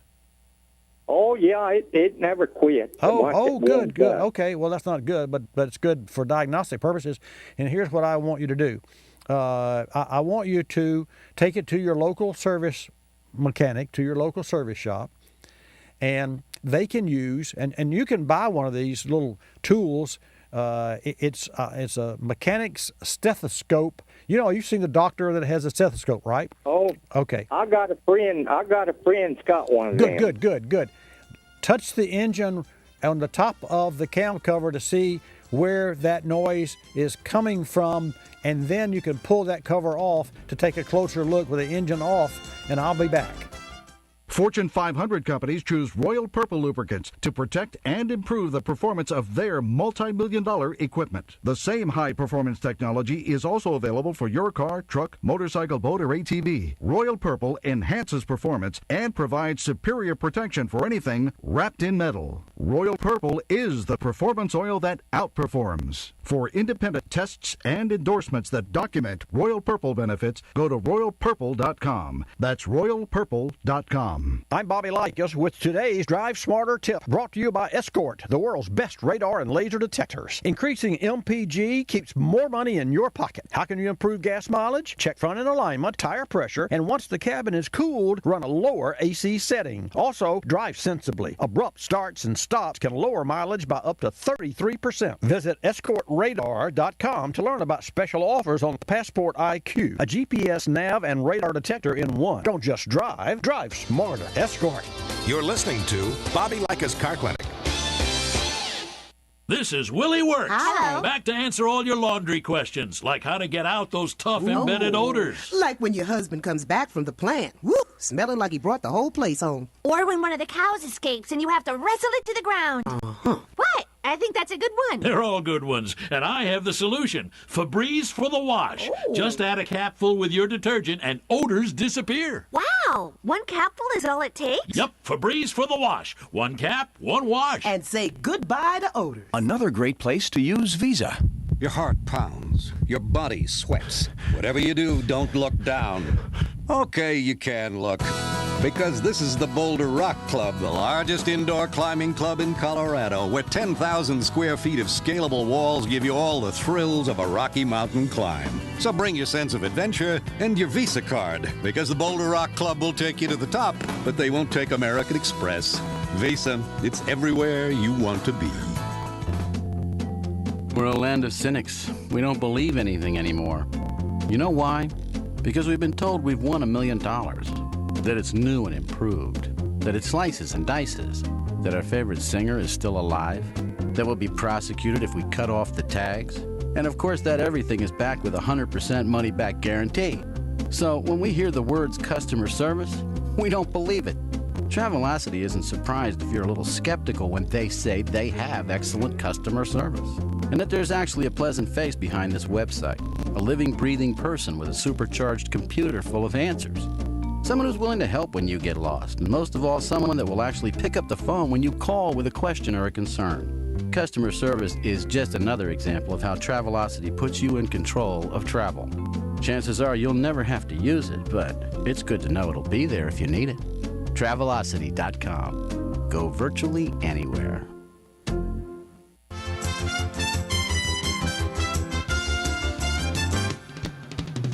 And now back to Bobby Likis Car Clinic and your host, Bobby Likis. And welcome back to Bobby Likis Car Clinic. Phones are jammed, as you would suspect, but I do want to share with you this information about the Ford. So if you bear with me, it's for your benefit because it's not only very interesting, but it just gives you a sort of a state of the art. The interior of Ford's new aluminum-bodied F-150 will include a more user-friendly instrument cluster and center console that uses more hard buttons and knobs than many other new vehicles. Think about this.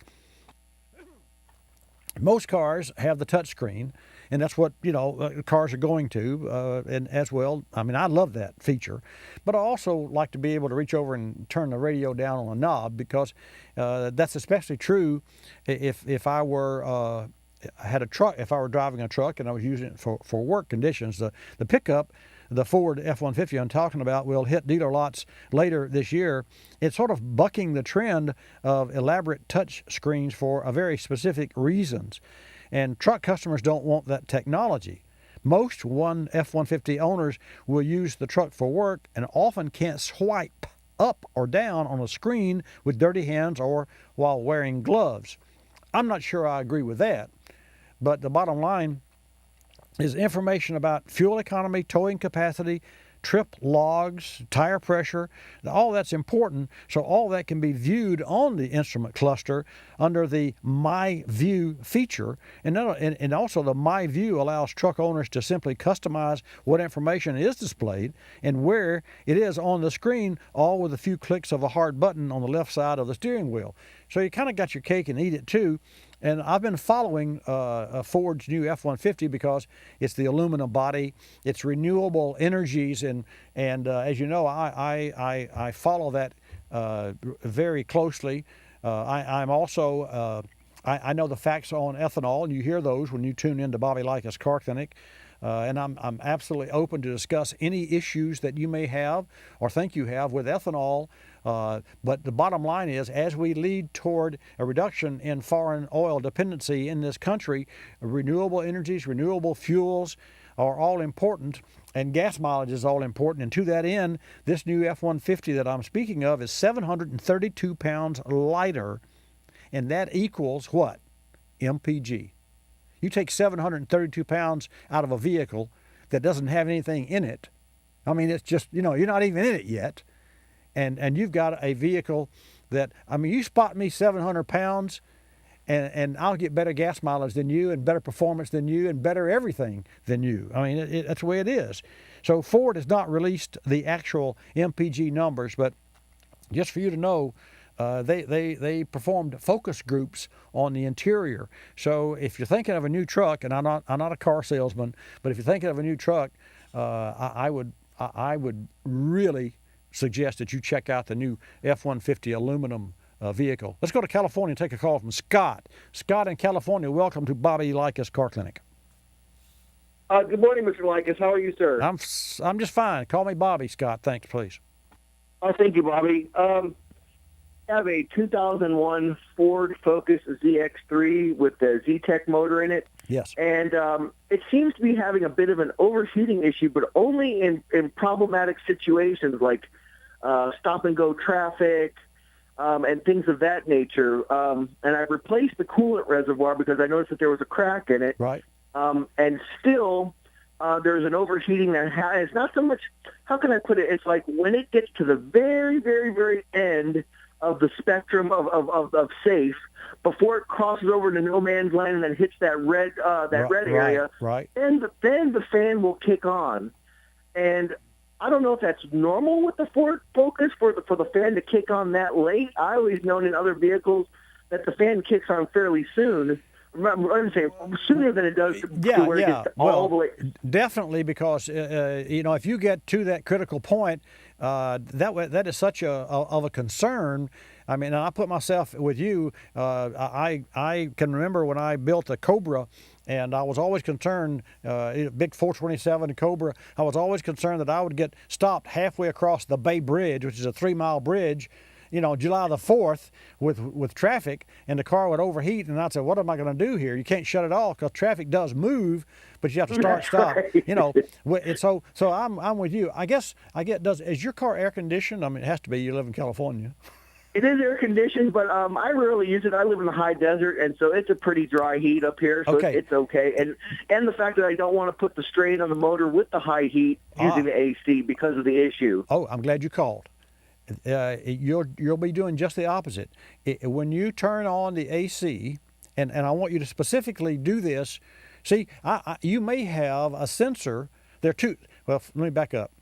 The fan that comes on that cools this engine, which you're concerned that's coming on after critical. Okay. No, it doesn't come on after critical. It comes on right when it hits the very end of the safety spectrum. Well, that to me, that's not a comfort zone for you, right? Oh, no, it's not a comfort zone. Okay, all right. It definitely worries me. All right, yeah, I agree. I'm with you. So after comfort zone, it'd be great if the fan came on in the comfort zone and maintained that comfort zone, which is where I think it should come on. We agree there? Yeah, I agree. I would think it would come on like 3/4 of the way. Yeah. Or before, as opposed to 7/8 on the gauge. Yes, correct. Absolutely. Now, let's say that the gauge is correct. Here's what I want you to do.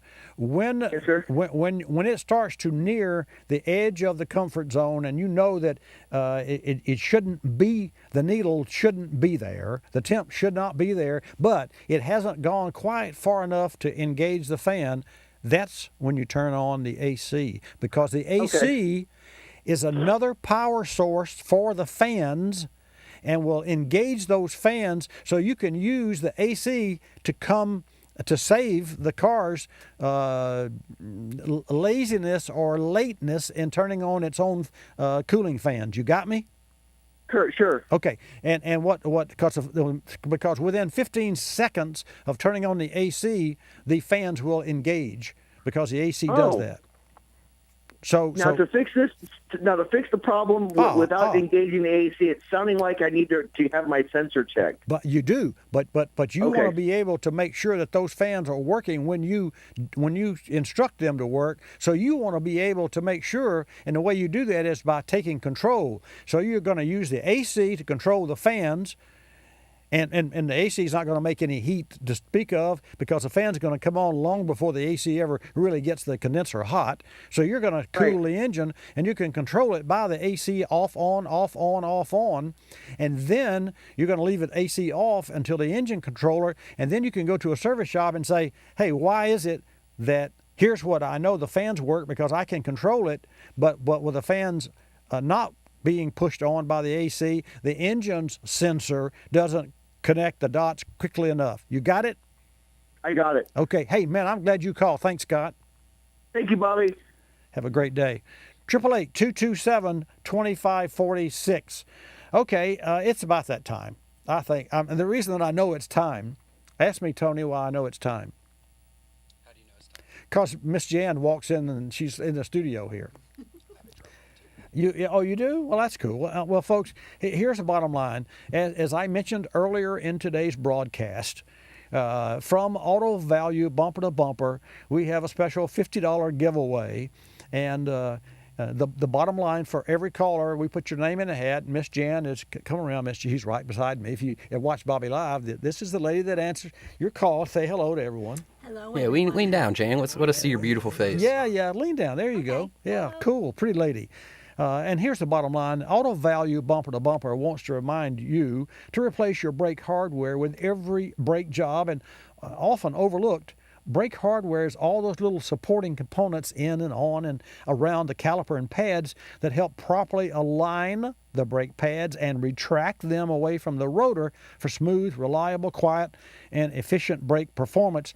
It's a small investment to ensure your brake job is complete and done right. Auto Value Bumper to Bumper. You can go to autovalue.com, and Miss Jan has the winning name in the hat, and I'm going to pull. I'm not going to look here. I'm going to pull the name out of the hat. This is a caller that called earlier today, and that has won, and it is Jim in Washington. Jim in Washington. So there you go. And Jim, what kind of? Thank you, Miss Jan. Thank you. What kind of car did Jim have in Washington? Tony, you remember? I believe he had the Caravan, wasn't it? The '96 Dodge Caravan. Okay, yeah. Well, fantastic. Well, Jim, congratulations. I'm glad you tuned in to Bobby Likis Car Clinic. Thank you, Miss Jan. Now she's going back to her phones. Speaking of back to the phones, let's take a call from New Mexico, Cliff Alderson. Cliff, welcome to Bobby Likis Car Clinic. Hello there, Bobby. This is how you doing? I'm fine, sir. How about yourself today? Well, I'm doing good. I just did a brake job on a Nissan Rogue, an 08. Okay. And the rotors were pretty shot because I could feel them. I mean, they were pretty bad. This car comes from back east. And when we went to do them, he didn't want to really replace the pad because the pads were still good, and I could feel them myself while it was still into the caliper. So I go to take it apart, and I told him, you got some problems with the rotors because the rotors are kind of coming apart a little bit from the back from all the rust. And I told him we need those, get those out of there. This is just only to the front. The backs wasn't bad, but the fronts were pretty shot. Right. Well, he said when he got it from the used car place, they said they had replaced the pads, but he didn't believe that they replaced the rotors. Obviously not. Yeah. So here's the deal. The deal was when I went to take it apart, we got everything done, and I said, "But give me a new pad and give me the old one. I need to feel something." So I did. The pad that was on it was so roughed out that I said, "You know what's going to happen?" I said, "You're going to end up pulsating. If I put a new rotor on this and I put that pad back on, it's going to pulsate. You're going to hear vibrations in the front, left or right." Mm-hmm. And I said, "It isn't going to attach to the rotor very well. It's not going to press in. You're going to have some give to it." So I told him, I bet you. He said, "Well, I don't want to have to spend more money." I said, "Well, then you're going to end up redoing it again if you're not careful." No, you would be the one end up redoing it because right. I didn't want to do that. I agree. I'm with you. And folks, what this gentleman's talking about is the fact that if you have a flat surface on a flat surface, then there's not much give. But if you've got a wavy surface on a flat surface, until you depress the waves, just think of an ocean and the waves. You don't ride on top of the waves. Brake pads, and for that end, that's why you should replace pads and always machine the rotors or replace the rotors if they're bad. And likewise, the opposite of that, why would you put a rotor? Why would you put the same old pad on a rotor that's new? And that's what he asked you to do. Right. What did you do? I went on ahead and told him. I said, because he looked at me and said, "Well, you're blind," and I said, "Well, you can see, but I can feel, and I can feel the shape of the pad. It's the shape of the rotor." I said, "Even though these pads look good and to you, they don't feel good to me. I just wouldn't do it. It's taking a chance, and you may have to replace those pads eventually anyway, and you could destroy your rotor." And what was the final outcome? And folks, just for you to know, this gentleman is a technician. And in fact, recently been on CNBC and ABC, and Cliff Alderson is his name, and he is a blind technician with certification. But please continue. What did you do? Well, I went on ahead and I told him, it's going ahead and replace the pad anyway. I want you to trust me you would do this. That I need you to look it up and start researching it. Well, he did. Okay. And he calls me back and he said, "Yeah, you're right." He said, "Because it would bounce back."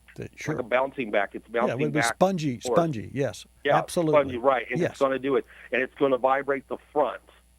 And I told him that. And I said, "But your rotors did have to be replaced because they were shot, man. I mean, there is no way you're going to resurface these things. You're going to have nothing left to resurface." Well, I said, we need to get the new pads on there so everything is balanced front side by side. So the bottom line is you did replace the pads with the new rotors. Did replace the pads, and I told him it's the best investment you'll ever do, and it will last a lot longer. And if you don't ride the brake, they'll last you for several years. Here. I'm with you. Good job. There you go. Yeah. Well, you have to see you have a disadvantage because you're blind, and you have an advantage because you're blind. Your advantage is that your feel replaces your eyes with regard to, and to this day, I don't know really how you do what you do. I admire you for choosing a profession, and I think that what you bring to the table would be specifically great for NVH, noise, vibration, and harshness, because you have a sense of feel that has to exceed someone who has eyes and feel. But anyway, Cliff, number one, you did what I would have done. Right. Not that makes it right, but I, with 43 years of automotive experience to operate an automotive service shop, award-winning service shop, you did the right thing by knowing and doing and feeling, and let's face it, it is not the car owner that's going to stand behind the work or is doing the work. It's you, and therefore, if you're going to assume the liability, if you're going to own the job, you can't. The owner, who's not a technician, cannot dictate to you how to do the job or what part to use. Right, and I'm still looking for a job right now because but I do this on the side to help people, and I tell them not to really pay me. That your safety is more important than that, because I don't take money as important. I take safety. I mean, without brakes, I was in a car one time with a friend of mine. Hey, man. Sorry, gotta go. Out of time. Like us, you'll love us. Thanks for tuning in. See you next Saturday, 10 till noon, right here at Bobby Likis Car Clinic. Likis, you'll love us. Thanks, Cliff. The express written approval of Car Clinic Productions Incorporated.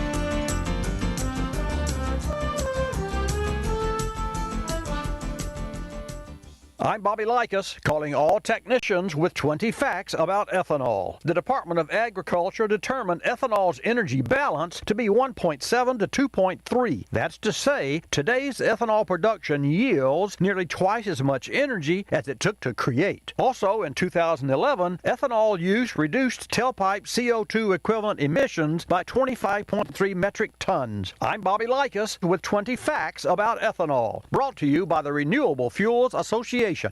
Fortune 500 companies choose Royal Purple lubricants to protect and improve the performance of their multi-million-dollar equipment. The same high-performance technology is also available for your car, truck, motorcycle, boat, or ATV. Royal Purple enhances performance and provides superior protection for anything wrapped in metal. Royal Purple is the performance oil that outperforms. For independent tests and endorsements that document Royal Purple benefits, go to royalpurple.com. That's royalpurple.com.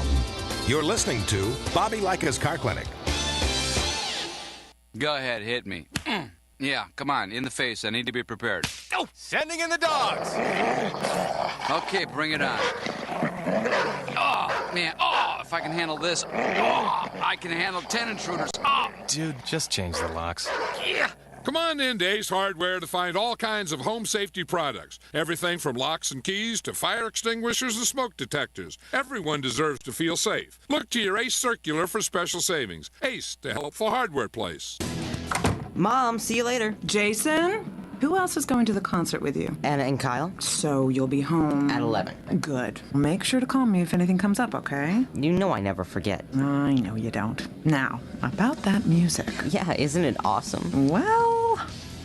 Let your kids be who they are, but know what they're doing. Talk, know, ask. Parents, the anti-drug. For more information, call 1-800-788-2800. Sponsored by the ONDCP and the Partnership for a Drug-Free America.